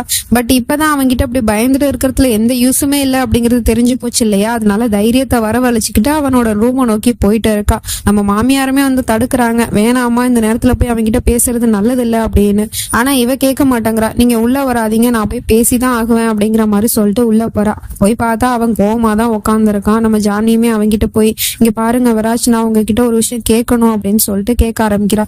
அந்த டாக்டர் பேரை சொல்லி அந்த டாக்டர் உங்களுக்கு தெரியுமா அப்படின்னு சொல்லிட்டு கேட்ட உடனே அவனுக்கு கோவம் வந்தது. அங்கிருந்து பொண்டாட்டியை நோக்கி கோவமா நடந்து வந்துட்டு இருக்கான். அதுக்குள்ள மாமியாரும் உள்ள வந்து என்ன பண்ணிட்டு இருக்க ஜான்வி, வா வெளியே போலாம் அப்படின்னு சொல்லிட்டு கூப்பிட்டுட்டு இருக்காங்க. ஆனா நம்ம ஹீரோயினி எதுக்குமே பயப்படாம அப்படியே நின்றுட்டு இருக்கா. இவன் டக்குன்னு அவகிட்ட போய் என்ன பார்த்தா உனக்கு எப்படி தெரியுது, பைத்தியம் மாதிரி தெரியுதா, இல்ல சொல்லு பைத்தியம் மாதிரி தெரியுதா, எந்த ஆங்கிள் நான் பாக்குறதுக்கு பைத்தியம் மாதிரி தெரியுறேன், இந்த பக்கம் பார்த்தா தெரியுறேனா இல்ல அந்த பக்கம் பார்த்தா தெரியுறேனா, இல்ல சட்டையை கிழிச்சு போட்டு அலையிறானா, இல்ல உன்னோட லிப்ஸ்டிக் வலையெல்லாம் எடுத்து மாட்டிக்கிறானா, சொல்லு நான் எந்த ஆங்கிள் பாக்குறதுக்கு பைத்தியம் மாதிரி தெரியுறேன் அப்படிங்கிற மாதிரி பைத்தியம் மாதிரி தான் பேசிட்டு இருக்கான். உடனே மாமியாரும் வேணா அது நிலைமை சரியில்லாம இருக்கு, வாமா இங்க இருந்து போயிடலாம் அப்படின்னு சொல்லிட்டு கூப்பிட்டா டக்குன்னு அவங்கள பிடிச்சு தள்ளி விட்டு நம்ம ஹீரோயினோட கழுத்தை பிடிச்சி நெரிச்சு அப்படியே மேல தூக்கிட்டு நிக்கிறான். அவன் கண்ணுல அவ்வளவு கொலவெறி தெரியுது. விட்டா கழுத்தை நெரிச்சியே சாவடிச்சிருவான் போல. இவளுமே விடுங்க அப்படிங்கிற மாதிரி சொல்லிட்டு இருக்கா. ஆனா அவன் கேட்க மாட்டேங்கிறான். இன்னுமே கழுத்தை நல்லா ஃபோர்ஸா நெரிச்சுக்கிட்டு இருக்கான். அப்ப நம்ம ஹீரோயினுக்கு அவங்க சொன்ன விஷயம் மைண்டுக்கு வந்துட்டு போகுது. அவங்க சொல்லியிருப்பாங்க அவன் ஏதாவது உங்ககிட்ட வயலன்ஸா நடந்துக்கிட்டானா நீ அப்ப அவங்ககிட்ட எமோஷனலா தான் பேசணும் அப்படிங்கிற மாதிரி சொல்லியிருப்பாங்க. அதனால இவளும் விராஜ் நீங்க என்ன பண்றீங்க, உங்களோட பொண்டாட்டியே கொல்ல பாக்குறீங்களா அப்படின்னு சொல்லிட்டு கேட்டதுமே அவன் டக்குன்னு நம்ம ஹீரோயினியை விட்டுறான். அவளுக்கு கொஞ்ச நேரத்துல மூச்சு முட்டிடுச்சு. நம்ம மாமியார் தான் போய் சமாதானப்படுத்தி தண்ணி எல்லாம் கொடுத்து மருமகளை தேத்திட்டு இருக்காங்க. ஏமா அப்படி எல்லாம் பண்ணிக்கிட்டு இருக்க, இதுக்குதான் சொன்ன அவன்கிட்ட வச்சுக்காத அப்படிங்கிற மாதிரி அவனும் அங்க இருந்து போயிடுறான் கோவப்பட்டு. இங்கே இந்த டாக்டர் கால் பேசிட்டு இருக்கும் போதே கட்டாச்சு இல்லையா, அதனால திரும்பவும் கால் பண்ணி பாக்குறாங்க. கால் போக மாட்டேங்குது. இவங்க உடனே யோசிச்சு பாக்குறாங்க, ஒருவேளை அந்த விராஜ் அந்த இடத்துக்கு வந்திருப்பானோ, அவன் ஏதாவது ஜான்வியை பண்ணிருப்பானோ, அந்த கடவுள் தான் அவன்கிட்ட இருந்து அந்த பொண்ணை காப்பாத்தணும் அப்படின்னு சொல்லிட்டு இருக்காங்க. அப்ப அவங்களுக்கு திடீர்னு ஒரு யோசனை வருது. இப்போ ஜான்வி அவன்கிட்ட இருந்து காப்பாத்தணும்னா அதை ஒருத்தரால மட்டும் தான் முடியும் அப்படிங்கிற மாதிரி சொல்லிட்டு திரும்ப போன் நம்பர் தேடிட்டு இருக்காங்க. யாரு போன் நம்பர் தேடுறாங்க அப்படிங்கிறது தெரியல. இவனும் இந்த பக்கம் புலம்பிட்டு இருக்கான். எல்லாம் அந்த டாக்டரால வந்தது, அந்த டாக்டருக்கு என்ன தேவையில்லாத வேலை, என் வாழ்க்கையில எதுக்கு அவ தலையிடுறா அப்படிங்கிற மாதிரி சொல்லிட்டு ஃபர்ஸ்ட் அந்த டாக்டரோட நம்பர் எப்படி அவளுக்கு கிடைச்சிச்சு, அப்புறம் அந்த ஃபைல் எங்கதான் போச்சு அப்படிங்கிற மாதிரி சொல்லிட்டு அதை தேடிட்டு இருக்கான். அப்ப நம்ம ஜான்வி அந்த பேப்பரை கொண்டு வந்து நீட்டுறா. இதைத்தானே தேடுறீங்க, டாக்டர் ராணா கிட்ட தானே நீங்க பேசணும், இந்தாங்க பிடிங்க அப்படின்னு சொல்லிட்டு அந்த பேப்பரை கொண்டு வந்து நீட்டிட்டு சொல்லிட்டு இருக்கா. ஜான்வி, உனக்கு என்னதான் பிரச்சனை, ஏன் நீ இந்த மாதிரிலாம் பண்ணிட்டு என்ன நீ கோவப்படுத்திக்கிட்டு இருக்க, அம்மா நீங்களாவது இவள்கிட்ட சொல்லி புரிய வைங்களேன், எதுக்காக இவ தேவையில்லாத விஷயத்தெல்லாம் தலையிடுறா அப்படிங்கிற மாதிரிலாம் பேசிட்டு இருக்கான். ஆனா நம்ம ஜான்வி இதை அப்படியே ஃப்ரீயா விட போறது இல்லையா, அதனால கேட்கிறா. அப்ப நான் உங்ககிட்ட அப்படி வந்து என்னத்த கேட்டுட்டேன், ஜஸ்ட் அந்த டாக்டரோட பேரை மட்டும் தான் சொன்னேன், அதுக்கு உங்களுக்கு அவ்வளவு கோவம் வருது, என்ன நீங்க கொல்லவே பாத்துட்டீங்க, இதுல நான் உங்களை என்னத்த புரிஞ்சுக்கிறது அப்படிங்கிற மாதிரி கேட்டுட்டு இருக்கா. உடனே இவன் அம்மா மடியில படுத்துக்கிட்டு, அம்மா நீங்களாவது ஜான்வி கிட்ட சொல்லி புரிய வைங்கம்மா, அவளுக்கு ஏமா என்னோட காதல் புரியவே மாட்டேங்குது, அவளை நான் ரொம்பவே காதலிக்கிறேம்மா, ஆனா அவ பாருங்க என்ன புரிஞ்சுக்காமலே பேசிட்டு இருக்காமா அப்படிங்கிற மாதிரிலாம் சொல்லிட்டு அழுத சீனை போட்டு பேசிட்டு இருக்கான். அப்ப இவளுக்கு டக்குன்னு கோவம் வந்துருது. எந்த காதலை பத்தி நீங்க பேசிட்டு இருக்கீங்க, என்னோட அப்பாவுக்கு உங்களால தானே ஹார்ட் அட்டாக் வந்துச்சு, அதுதான் உங்களோட காதலா, அப்புறம் என்னோட பாட்டி எந்த நிலைமைக்கு ஆளாக்குனீங்களே அதுதான் உங்களோட காதலா, இப்படித்தான் ஒரு புருஷன் பொண்டாட்டிக்குள்ள இருக்கிற காதல் இருக்குமா, இப்படித்தான் ஒருத்தவங்க பொண்டாட்டியை காதலிப்பானா அப்படிங்கிற மாதிரி கேட்டுட்டு இருக்கா. உடனே இவனுக்கு திரும்பவும் கோவம் வந்துருது. அப்படியே கோவத்தோட நம்ம ஜான்வியை ஒரு பார்வை பார்த்துட்டு அப்படியே நேரா கிச்சனுக்குள்ள போறான். அங்க போய் என்ன பண்ண போறான்னு பார்த்தா அங்க இருக்கிற ஒரு கத்தியை எடுத்துக்கிட்டு இவளை நோக்கி வந்துட்டு இருக்கான். கையில கத்திய பார்த்ததுமே மாமியார் பயந்து போயிடுறாங்க. அதுக்கு மேல இவளும் பயந்து போயிட்டு இருக்கா. நேரா அந்த கத்தியை கொண்டு வந்து இவ முகத்துக்கு நேரா நீட்டிக்கிட்டு, என்ன ஜான்வி இப்ப என்ன உனக்கு, நான் உன்னை காதலிக்கிறேன்னா இல்லைன்னு தெரிஞ்சுக்கணும், என் காதல் மேலே உனக்கு சந்தேகம் வந்துருச்சுல, இப்பவே என் காதல் எப்பேற்பட்டதுன்னு நான் நிரூபிக்கிறேன் பாரு அப்படின்னு சொல்லிட்டு அவனோட கைய அவனே அறுத்துக்கிறான். உடனே இவளும் என்ன பண்றீங்க விராஜ் அப்படின்னு சொல்லிட்டு கேட்டுட்டு இருக்கா. ஆமா ஜான்வி, நீ என் மேல சந்தேகப்பட்டுட்ட, என் காதல் மேல சந்தேகப்பட்டுட்ட, அதனால நான் இப்படி பண்ணிதான் ஆகணும் அப்படின்னு சொல்லிட்டு தான் கையை தானே கட் பண்ணிக்கிட்டு இருக்கான். இவ அதுக்கப்புறம் அந்த கத்தியை தூக்கி புடுங்கி போட்டு, எதுக்காக விராஜ் இப்படி எல்லாம் பண்ணிட்டு இருக்கீங்க, இப்படி பண்ணி என்ன மேலும் மேலும் நீங்க கஷ்டம் தான் படுத்துறீங்க அப்படிங்கிற மாதிரி அழுதுகிட்டு இருக்கா. பின்ன நான் என்னதான் ஜான்வி பண்றது, நீ தான் என்ன நம்ப மாட்டேங்கிறிய, நான் உன்னை உண்மையிலே காதலிக்கிறமா அப்படிங்கிற மாதிரி சொல்லிட்டு இருக்கா. அவளுக்கு உடனே கோவம் வந்துருது. போது நிறுத்துங்க, பொய் மேல போய் சொல்லிக்கிட்டே இருக்கீங்க, இன்னும் எவ்வளவுதான் பொய் சொல்ல போறீங்க, என்ன காதலிக்கிறேன் காதலிக்கிறேன்னு மூச்சுக்கு 300 தடவை சொல்றீங்களே, உங்களோட காதல் ஏன் மேல இல்ல, இந்த வீட்டை எப்படி நீங்க நேசிக்கிறீங்களோ, இந்த வீட்டுல இருக்கிற பொருளை எப்படி நேசிக்கிறீங்களோ அதே மாதிரிதான் என்னையும் ஒரு பொருளா தான் நேசிக்கிறீங்களே தவிர எனக்கும் ஒரு மனசு இருக்கேன், அந்த மனசை நீங்க நேசிக்கவே இல்லை, அதனாலதான் நீங்க ஒரு பொம்மையை ஆட்டி வைக்கிற மாதிரி உங்க இஷ்டத்துக்கு என்ன ஆட்டி வச்சுட்டு இருக்கீங்க, போதும் இதுக்கப்புறமும் என்ன இப்படி கஷ்டப்படுத்தாதீங்க அப்படிங்கிற மாதிரி சொல்லி அழுது புலம்பிட்டு இருக்கா. ஏன் ஜான்வி நீ இப்படி எல்லாம் பேசிட்டு இருக்க, உன்ன அந்த மாதிரிலாம் நான் நினைக்கவே இல்லை ஜான்வி, நான் உன்னை உண்மையா காதலிக்கிறேன், உனக்கு ஏன் என் மனசு புரியவே மாட்டேங்குது அப்படின்னு சொல்லிட்டு அவளோட மடியில படுத்து அழுதுட்டு இருக்கான். ப்ளீஸ் ஜான்வி என்னை விட்டு போயிடாத, என்னோட காதல் நிஜம் அப்படிங்கிற மாதிரி. நம்ம ஹீரோயினுக்கு உடனே டாக்டர் சொன்னதான் ஞாபகத்துக்கு வருது. அவங்க சொல்லியிருப்பாங்க அவன் நிரூபிக்கிறதுக்காக எப்படி வேணா எமோஷனல் பிளாக்மெயில் பண்ணுவான் அப்படிங்கிற மாதிரிலாம் சொல்லியிருப்பாங்க. அதை நினைச்சு பார்த்துட்டு குரலி வித்த காட்டுறான், ஏமாந்துராத அப்படிங்கிற மாதிரி. இதுக்கப்புறமும் இவன் பேசுற பேச்சை நம்ம நம்பி பிரயோஜனம் இல்லை அப்படின்னு சொல்லிட்டு அவளோட தாலியில கையை வச்சுக்கிட்டு அவன் பண்ண கொடுமையெல்லாம் நினைச்சு பார்த்துட்டு இருக்கா. கொஞ்சமா கொடுமைப்படுத்தி இருக்கான், அந்த அளவுக்கு கொடுமைப்படுத்தி இருக்கான். இப்ப நம்ம ஹீரோயின் இவன் கூட சேர்ந்து வாழ்றதுக்கு எந்த ரீசனுமே கிடையாது. ஏன்னா சந்தோஷப்படுற மாதிரி அப்படி என்னத்தை அவன் பெருசா பண்ணிட்டான். அதனால நம்ம ஹீரோயின் இந்த தாலி இருக்கிறதுனால நமக்குள்ள ஒரு உறவு இருக்கிறதுனால தானே நீ என்ன இப்படி எல்லாம் எமோஷனல் பிளாக்மெயில் பண்ற, என்ன கஷ்டப்படுத்துற, காயப்படுத்துற, இதுக்கப்புறமா இந்த தாலியை போட்டுக்கிறதுல நான் எந்த பிரயோஜனமே கிடையாது அப்படின்னு சொல்லிட்டு அந்த தாலியை அப்படியே மெதுவா கலட்டி அவன்கிட்ட கொடுத்துடுறா. அவன் அந்த தாலியை பார்த்ததுமே ஷாக் ஆயிடுறான். ஏன்னா இவன் இவ்வளவு பெரிய முடிவெடுப்பா அப்படிங்கறத அவன் எதிர்பார்க்கல. பட் இருந்தாலும் எதுக்காக ஜான்வி பண்ணி இதை கலட்டின, இதை போடு அப்படின்னு சொல்லிட்டு இருக்கான். ஆனா அவ போட மாட்டேன் அப்படின்னு சொல்லிட்டு பிடிவாதமா உட்காந்துருக்கா. ஜான்வி நான் சொல்றேன்ல உன்னோட கழுத்துல மாட்டு அப்படின்னு சொல்றான். அப்பவும் கேட்க மாட்டாங்க. ஜான்வி நான் தான் சொல்றேன்ல அதை கழுத்துல மாட்டு அப்படின்னு சொன்னாலும் அவ கேட்கல. உடனே அவகிட்ட இருக்கிற அந்த தாலியை பிடிங்கிட்டு கோவமா அங்க இருந்து எழுந்திரிச்சு போறான். எங்க போறான்னு பார்த்தா அவன் அங்க இருந்து போய் அவனோட கன் எடுத்துட்டு வரான். கன்னுல அந்த தாலியை மாட்டிக்கிட்டு நேரா நம்ம ஹீரோயினை பார்த்து எய்ம் பண்ணிக்கிட்டு இருக்கான். ஜான்வி உங்ககிட்ட கடைசியா கேட்கிறேன், இந்த தாலியை போட முடியுமா முடியாதா அப்படின்னு சொல்லிட்டு கேட்டா அப்பவும் நம்ம ஹீரோயின் நீ என்ன சுட்டு கொன்னாலும் பரவாயில்ல நான் அதை போட மாட்டேன் அப்படிங்கிற மாதிரி பிடிவாதமா இருக்கா. இப்ப நீ மட்டும் போடல அப்படிங்கிற மாதிரி சொல்லிட்டு கண்ணை எய்ம் பண்ணிட்டு இருக்கான். உடனே அம்மா போய் தடுக்கிறாங்க. விராஜ் நீ இப்படி எல்லாம் பண்ணாதப்பா அப்படின்னு சொன்னா அவங்களே பிடிச்சி தள்ளி விட்டுறான். தள்ளி விட்டுட்டு ஜான்வி இப்ப நீ மட்டும் போடல அப்படின்னா நான் இவங்கள சுட்டுருவேன் அப்படின்னு சொல்லிட்டு இப்ப கண்ணை அவங்க பக்கமா பக்கமா திருப்பிக்கிட்டு தாலியை அவகிட்ட கொடுத்து போட சொல்லிட்டு இருக்கான். அப்பவும் இவ போட மாட்டேங்கிறா. அது மட்டும் இல்லாம டாக்டர் இப்பதான் அவளுக்கு அட்வைஸ் பண்ணிருக்காங்க இல்லையா, அதனால இப்ப என்ன பண்றான்னா நேரா மாமியார் கிட்ட போய் இப்ப என்ன அவங்களுக்கு சுடணும்னா என்ன சுடுங்க, ஆனா நான் அந்த தாலியை போட மாட்டேன் அப்படிங்கிற மாதிரி அவன் முன்னாடி போய் நின்றுட்டு இருக்கான். அவனும் எய்ம் பண்ணிட்டு இருக்கான், கொஞ்சம் விட்டா சுற்றுவான் போல, இவளும் சுடட்டும் அப்படிங்கிற மாதிரி கண்ணை மூடிட்டு நின்றுட்டு இருக்கா. இவன் கூட வாழ்றதுக்கு சாகுறதே மேலு அப்படிங்கிற மாதிரி முடிவுக்கு வந்துட்டா போல. ஆனா இப்ப அவனும் அவளை சுடாம அங்க இருந்து கோமா கிளம்பி போயிடுறான். எங்க போறான்னு தெரியல. அவன் போனதுக்கு அப்புறம் இவங்க 2 பேரும் அழுது புலம்பிட்டு இருக்காங்க. அதே சமயம் இந்த பக்கம் இந்த டாக்டரும் ஒருத்தவங்களோட நம்பரை தேடிட்டு இருந்தாங்க இல்லையா, அந்த நம்பரை தேடி கண்டுபிடிச்சிட்டாங்க. இப்ப அவங்கள பாக்குறதுக்காக வேக வேகமா கிளம்பி போயிட்டு இருக்காங்க. போய் வாச கதவு திறந்தா இவங்களுக்கு பயங்கரமான ஷாக்கு. ஏன்னா அங்க வந்திருக்கிறது இந்த வராஜ் பையன் தான். நேரா அந்த டாக்டரே தேடி வந்துட்டான் போல. ஏன்னா எல்லாத்துக்கும் காரணம் இந்த டாக்டர் தான் இல்ல, அதனால இவங்க சோழியை முடிச்சிடலாம் அப்படிங்கிறதுக்காக வந்திருக்கானோ என்னமோ. அப்படியே அங்க சீனை கட் பண்ணிட்டு இங்க நம்ம ஜான்வியை தான் காட்டுறாங்க.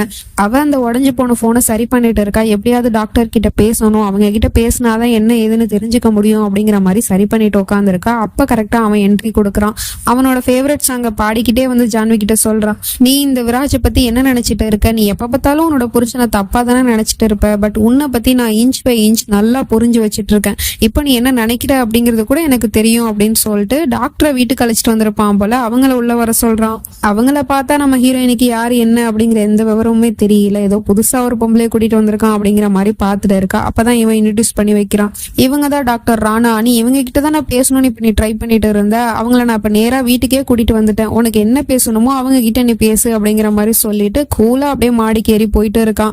என்ன நடக்குது அப்படிங்கிறது நமக்கும் ஒன்னும் புரியல. என்னடா அது வாண்டடா அவங்களை அழைச்சிட்டு வந்துட்டு மொத்த உண்மையும் சொல்லு அப்படிங்கிற மாதிரி விட்டுட்டு போறானா அப்படிங்கிறது தெரியல. நம்ம ஹீரோயினி அவங்க கிட்ட போய் பேச போனா அவங்க முந்திக்கிட்டு சொல்றாங்க, விராஜோட மென்டல் ஹெல்த் சரியில்லைதான், பட் அதுக்கு அவன் இன்ன வரைக்கும் ட்ரீட்மெண்ட் எடுத்துக்கல. ஒருவேளை ட்ரீட்மெண்ட் எடுத்துக்கிட்டான் அப்படின்னா அவன் கியூர் ஆகிறதுக்கு வாய்ப்பு இருக்கு, அதனால நீ நம்பிக்கை வை, அவன் கண்டிப்பா ட்ரீட்மெண்ட் பண்ணா மாறிடுவான், அதுக்கு நானும் உனக்கு உதவியா இருக்கிறேன் அப்படிங்கிற மாதிரி சொல்லிடுறாங்க. இப்போ ஒரு வாய்ப்பு கொடுத்து பார்க்க போறாங்க போல அந்த சைக்கோபைலுக்கு. அவன் ரூமுக்குள்ள வந்து தன்னைத்தானே கண்ணாடியை பார்த்துக்கிட்டு சொல்லிட்டு இருக்கான், எதுக்குடா நீ இவ்வளவு டிராமா பண்ணிட்டு இருக்க, ஏன் பண்ற அப்படிங்கிற மாதிரி கேட்டுட்டு இருக்கான். ஆமா ஆமா, இந்த டிராமாலாம் இப்ப பண்ணிதான் ஆகணும், ஏன்னா இப்போ ஜான்வி உன்னை நம்பணும், அவளை நம்ப வைக்கிறதுக்காகவாது இந்த டிராமாலாம் பண்ணிதான் ஆகணும் அப்படிங்கிற மாதிரிலாம் பேசிட்டு இருக்கான். அப்ப அந்த டாக்டரை கூட்டிட்டு வந்ததுக்கு பின்னாடி இவனோட பிளான் என்ன இருக்கு அப்படிங்கிறது தெரியல. சொன்ன மாதிரியே டே 1க்கான ட்ரீட்மெண்ட் ஸ்டார்ட் ஆயிடுச்சு. ஹாஸ்பிட்டலும் வந்துட்டான். அங்க இருக்கிற சோஃபால போய் ஹாயா ஜம்முன்னு படுத்துட்டு இருக்கான். சரிப்பா இப்ப ட்ரீட்மெண்ட் ஆரம்பிக்கலாமா அப்படின்னு சொல்லிட்டு கேட்டா, இல்ல முடியாது, என்னோட மனைவி இல்லாம நான் இந்த ட்ரீட்மெண்ட்டுக்கு ஒத்துக்க மாட்டேன், அவளும் இங்க இருந்தா மட்டும்தான் நான் ஒத்துப்பேன் அப்படிங்கிற மாதிரி சொல்லிடுறான். அதுக்கப்புறம் நம்ம ஜான்வியும் வெளியில இருந்து கூப்பிட்டு உலர உட்கார வச்சிடுறாங்க. சரி இப்ப சொல்லு, உன்னோட வாழ்க்கையை பத்தி சொல்லு, உன்னோட கடந்த காலத்தை பத்தி சொல்லு, உனக்கு அப்படி என்னதான் நடந்துச்சுன்னு இப்படி ரியாக்ட் பண்ணிக்கிட்டு இருக்க அப்படிங்கிற மாதிரி கேட்டுட்டு இருக்காங்க. இதை பொண்டாட்டியை வச்சுட்டு கேட்டா இவன் சொல்லுவானா, ரொம்ப நேரமா அப்படி இப்படின்னு யோசிச்சுட்டு இருக்கான். பட் இவனுக்கு என்ன சொல்றதுன்னு தெரியல. அப்படியே அங்க இருந்து எழுந்திரிச்சு போயிடுறான். ஃபர்ஸ்ட் நாள் ட்ரீட்மெண்ட் நடக்கல, அதுக்கு இவன் ஒத்து வரல அப்படிங்கறதுனால இப்ப வீட்டுக்கு வந்து மாத்திரை சாப்பிட மாட்டேன் அப்படின்னு சொல்லிட்டு குழந்தை மாதிரி சோஃபால அப்படியே மூஞ்சி தூக்கி வச்சுட்டு உட்காந்துருக்கான். நம்ம ஜான்வி மாத்திரையை எடுத்து கொடுத்து சொல்லிட்டு இருக்கா, இங்க பாருங்க விராஜ், இப்போ மணி 8 ஆயிடுச்சு, 8 மணிக்கெல்லாம் உங்களை டாக்டர் மாத்திரை சாப்பிட சொல்லியிருக்காங்க. இப்போ நீங்க ட்ரீட்மெண்ட்டுக்கு ஒத்துழைச்சா மட்டும் பத்தாது, இந்த மாத்திரையும் சாப்பிடணும், அப்பதான் நீங்க கியூர் ஆகுவீங்க அப்படின்னு சொன்னா அவன் கேட்க மாட்டேங்கிறான். மாத்திரையை தூக்கி போட்டு அவன் பாட்டிக்க மேல போயிடுறான். இப்போ நைட் ஆயிடுது. தூங்கும் போது கூட நம்ம ஜான்வி மாத்திரையை எடுத்து கொடுத்தா அதையும் அவன் போட மாட்டேன் அப்படிங்கிற மாதிரி பிடிவாதமா படுத்திருக்கான். கொஞ்சம் நேரம் கழிச்சு பொண்டாட்டியை பார்த்தா பக்கத்துல காணோம். எங்க போனான்னு பார்த்தா அங்க தூரமா போய் படுத்து கிடக்கா கீழே. என்ன ஜான்வி, நீ எதுக்காக கீழே போய் படுத்து கிடக்க, வந்து மேல படு அப்படின்னு சொல்றான். ஆனா இவன் நான் கீழே தான் படுப்பேன் அப்படிங்கிற மாதிரி இழுத்து போத்திட்டு படுத்திருக்கா. உடனே இவனும் புரிஞ்சுக்கான், மாத்திரை சாப்பிடல அப்படிங்கிறதுக்காக தான் இவ இப்படி எல்லாம் பண்றா அப்படின்னு சொல்லிட்டு மாத்திரையை எடுத்துட்டு போய் அவ கண்ணு முன்னாடியே போட்டுட்டு, இப்ப போட்டுட்டேன் வந்து மேல படு அப்படின்னு சொன்னா அவ கேட்க மாட்டேங்கிறா, கீழே தான் படுத்திருக்கா. இதுக்கு மாத்திரை போடாமலே இருந்திருக்கலாம் அப்படிங்கிற மாதிரி யோசிக்கிறான். இப்போ மறுநாள் ஆயிடுது. 2வது நாள் ட்ரீட்மெண்ட்டுக்காக அந்த ஹாஸ்பிட்டலுக்கு வந்திருக்காங்க. வழக்கம் போல மனைவியை பக்கத்துல வச்சுக்கிட்டே தான் ட்ரீட்மெண்ட் ஸ்டார்ட் பண்றாங்க. டாக்டர் இப்போ அதே கேள்வியை தான் திரும்ப கேட்கறாங்க, உனக்கு என்னதான் பிரச்சனை, நீ என்கிட்ட ஓப்பனா எல்லாத்தையும் சொல்லு அப்படின்னு சொன்னா அவன் இந்த தடவை வாயை திறந்து சொல்றான், இங்க பாருங்க டாக்டர், எனக்கு எந்த பிரச்சனையும் கிடையாது, நான் நார்மலான ஒரு பையன் தான், எனக்கு வந்து எல்லாமே பர்ஃபெக்டா இருக்கணும், நீட்டா இருக்கணும், கிளீனா இருக்கணும் அப்படிங்கிற மாதிரி நான் எதிர்பார்ப்பேன், என்னை சுத்தி இருக்கிறவங்களும் அதே மாதிரி இருக்கணும்னு நான் நினைப்பேன், ஆனா அவங்க அப்படி இல்லை அப்படிங்கவும் எனக்கு கோவம் வருது, வெறி வருது, அதனாலதான் நான் இந்த மாதிரிலாம் பண்ணிட்டு இருக்கேன் அப்படிங்கிற மாதிரி சொல்லிட்டு இருக்கான். அப்படியா, இதான உன் பிரச்சனை அப்படின்னு சொல்லிட்டு அங்க இருக்கிற ஒரு போர்டுல இவனோட போட்டோ ஒட்டி வச்சிருக்காங்க. இவன் யாரு அப்படின்னு சொல்லிட்டு கேட்டா, இவன் தான் பர்ஃபெக்டான ஆளு, இது நான் தான், நான் மட்டும்தான் இந்த உலகத்திலே பர்ஃபெக்ட் அப்படிங்கிற மாதிரி சொல்லிட்டு இருக்கான். அப்படியா, நீ பர்ஃபெக்டான ஆளா இல்ல எப்படிங்கிறது இப்ப தெரிஞ்சு போயிடும் அப்படின்னு சொல்லிட்டு அவங்க ஒரு பவுல்ல நிறைய ஸ்டிக்கர் எடுத்து வச்சிருக்காங்க. அந்த ஸ்டிக்கர்ஸ் அவங்கிட்ட கொடுத்து, இப்ப நம்ம ஒரு கேம் விளையாட போறோம், அந்த கேம் எப்படி இருக்கும் அப்படின்னா, நீ இது வரைக்கும் உன்னோட வாழ்க்கையில யார் யாரெல்லாம் நீ ஹேட் பண்ண, எப்படிலாம் அவங்கள காயப்படுத்தின அப்படிங்கறத யோசிச்சு பார்த்துட்டு நீ ஒவ்வொரு தடவையும் அவங்கள பத்தி யோசிக்கும் போதும் இதுல இருக்கிற ஒரு ஸ்டிக்கர் எடுத்து உன்னோட இந்த போட்டோல ஒட்டணும் அப்படிங்கிற மாதிரி சொல்லிட்டு இருக்காங்க. பட் எங்ககிட்ட எதையும் நீ சொல்ல வேணாம், உன் மனசுக்குள்ளேயே நீ யோசிச்சுக்கோ, யோசிச்சு பார்த்துட்டு அந்த ஸ்டிக்கர் அதுல ஒட்டு அப்படிங்கிற மாதிரி சொல்லிட்டு இருக்காங்க. இவனும் ஒன்னா யோசிச்சு பார்த்துட்டு இருக்கான். நமக்கும் விஷுவலா காட்டுறாங்க. ஆரம்பத்துல நம்ம ஜான்வி கிட்ட இருந்தானே இந்த ஆட்டத்தை ஆரம்பிச்சான். நம்ம ஜான்வி கிட்ட கரப்பாம்பூச்சியை போட்டது, அப்புறம் அந்த டாக்டர் கையை முறிச்சது, அப்புறம் 4-5 பசங்களை பள்ளத்துல தள்ளி விட்டது, அப்புறம் வாட்ச்மேனு கழுத்தை பிடிச்சி நெரிச்சது, அப்புறம் பாட்டியை கடைசியா தள்ளி விட்டது அப்படிங்கிற மாதிரி எல்லாத்தையுமே நமக்கு காட்டுறாங்க. இவன் எல்லாத்தையும் யோசிச்சு பார்த்துட்டே அந்த ஸ்டிக்கர்ஸ் எல்லாம் ஒட்டிக்கிட்டே இருக்கான். கொஞ்ச நேரம் கழிச்சு அந்த போட்டோவை பார்க்கும் போது அந்த போட்டோ ஃபுல்லாவே ஸ்டிக்கர்ஸா தான் ஒட்டி இருக்கு. அப்படின்னா எத்தனை பேர் அவன் கஷ்டப்படுத்திருப்பான், காயப்படுத்திருப்பான் அப்படிங்கிறது டாக்டருக்கே ஷாக்கிங்கா தான் இருக்கு. இவனே ஒரு செகண்ட் அதை பார்த்துட்டு மறந்து போயிடுறான். நம்ம இத்தனை பேரையா கஷ்டப்படுத்திருக்கோம் அப்படிங்கிற மாதிரி பார்த்துட்டு இருக்கான். அப்ப அந்த டாக்டர் பொம்பளை சொல்லுது, இங்க பாத்தியா, நீ இவ்வளவு நேரம் ஒன்ன நீயே பர்ஃபெக்ட்னு சொல்லிட்டு இருந்தியே, இப்போ உன்னோட பர்ஃபெக்டான அந்த முகத்தை பாரு, எவ்வளவு அழுக்கா இருக்கு அப்படிங்கிற மாதிரி சொல்லிட்டு இருக்காங்க. சரி விடு, நடந்ததெல்லாம் விட்டுருவோம். இப்ப நீ உன்னோட வாழ்க்கையை புதுசா ஸ்டார்ட் பண்ண போற. இதுக்கப்புறம் உன்னோட வாழ்க்கையில நீ ஒன்ன நீ மாத்திக்க ட்ரை பண்ண அப்படின்னா அந்த ஒவ்வொரு மாற்றத்துக்கும் நான் இதுல இருக்கிற ஒவ்வொரு ஸ்டிக்கர்ஸா ரிமூவ் பண்ணிட்டு வருவேன் அப்படிங்கிற மாதிரி சொல்லிடுறாங்க. அடுத்த செகண்டே, ஒரு நிமிஷம் இடுங்க மேடம் அப்படின்னு சொல்லிட்டு தண்ணி எடுத்துட்டு வந்து டாக்டர் கிட்ட கொடுத்து, ரொம்ப நேரமா நீங்க பேசிட்டு இருப்பீங்க, களைப்பா இருக்கீங்க, இதை குடிங்க அப்படிங்கிற மாதிரி சொல்லிட்டு ஆக்ஷனை போட்டுக்கிட்டு இருக்கான். உடனே அவங்களும் அதை நம்பிக்கிட்டு, அப்படியா இப்பவே உனக்குள்ள ஒரு மாற்றம் வந்துருச்சு அப்படின்னு சொல்லிட்டு அவன் முகத்துல இருக்கிற ஒரு ஸ்டிக்கர்ஸை இப்ப ரிமூவ் பண்ணிடுறாங்க. சரி போயிட்டு வா, நாளைக்கு ட்ரீட்மெண்ட்டுக்கு வா அப்படிங்கிற மாதிரி சொல்லி அனுப்பி வச்சிடுறாங்க. அதுக்கப்புறம் இவனுக்குள்ளே ஒரு கில்ட்டினஸ் இருக்கோ என்னமோ தெரியல, அம்மாக்காக வெயிட் பண்ணிக்கிட்டு அம்மா வந்ததுக்கு அப்புறம் அவங்க கிட்ட மன்னிப்பு கேட்டுட்டு இருக்கான். நான் பண்ணதெல்லாம் தப்புதாமா, நான் உங்களை ரொம்பவே கஷ்டப்படுத்திட்டேன், காயப்படுத்திட்டேன், இதுக்கப்புறம் ஒரு நல்ல மனுஷனா நான் வாழணும்னு நினைக்கிறேமா அப்படிங்கிற மாதிரி சொல்லிட்டு அழுதுட்டு இருக்கான். சரி பையன் திருந்திட்டான் போல அப்படின்னு சொல்லிட்டு இவங்களுமே ஆனந்த கண்ணீர் வடிக்கிறாங்க. இதெல்லாம் நம்ம ஜான்வியுமே பார்த்துட்டு தான் இருக்கா. அம்மாவுக்குமே ஒரு நம்பிக்கை வந்துருச்சு, பரவாயில்ல நம்ம பிள்ளை கொஞ்சம் கொஞ்சமா மாறிக்கிட்டு வரானே அப்படிங்கிற மாதிரி இப்ப அவன் மேல ஒரு நம்பிக்கை வைக்க ஆரம்பிச்சுட்டாங்க. இப்ப மறுநாள் ஆயிடுது. 3வது நாள் ட்ரீட்மெண்ட்டுக்கு வந்திருக்காங்க. நடந்த விஷயத்த ஜான்வி சொல்லியிருப்பா போல டாக்டர் கிட்ட. அதனால அதுக்காக ஒரு ஸ்டிக்கர்ஸை ரிமூவ் பண்ணிடுறாங்க. பரவாயில்லையே, நேத்து நைட்டு உன்னை நீ மாத்திக்க ட்ரை பண்ணிருக்க, உன்னோட அம்மா கிட்ட நீ மன்னிப்பு கேட்டுட்டு இருக்க, இதுவும் உனக்குள்ள ஒரு மாற்றம் தான் வந்திருக்கு அப்படின்னு சொல்லிட்டு இன்னொரு ஸ்டிக்கர்ஸை ரிமூவ் பண்ணிடுறாங்க. அவனும் சந்தோஷப்படுறான். அதுக்கப்புறம் அங்க இருக்கிற ஒரு போட்டோவை காட்டுறாங்க. அது இவனோட போட்டோ தான். இந்த போட்டோல இருக்கிறது யாருன்னு தெரியுமா அப்படின்னு சொல்லிட்டு கேட்டா, இது நான் தான், இவன் தான் பர்ஃபெக்டான மேனு, அதாவது நான், இந்த போட்டோ என்னோட ஃபேவரட் போட்டோ அப்படிங்கிற மாதிரிலாம் சொல்லிட்டு இருக்கான். அப்படியா அப்படிங்கிற மாதிரி கேட்டுட்டு டாக்டர் அப்படியே ஜான்வி கிட்ட கண்ணை காமிக்கிறாங்க. எதுக்குன்னா அந்த போட்டோவை இப்ப கொளுத்தி விட சொல்றாங்க. அதே மாதிரி நம்ம ஜான்வியுமே பயந்துகிட்டே அந்த போட்டோவை கொளுத்தி விட போறான். கொஞ்ச நேரம் கழிச்சு அந்த போட்டோவை பார்த்தா அது பத்திக்கிட்டு எரியுது. அதை பார்த்ததுமே அவனுக்கு சமக்கம் வந்துருது. ஜான்வி நீ என்ன பண்ணிட்ட அப்படின்னு சொல்லிட்டு அவசரமா அங்க இருந்து போய் அந்த போட்டோல இருக்கிற நெருப்பை அணைக்க பாக்குறான். ஆனா அணைக்க முடியல, பாதிக்கு மேல எரிஞ்சு போச்சு.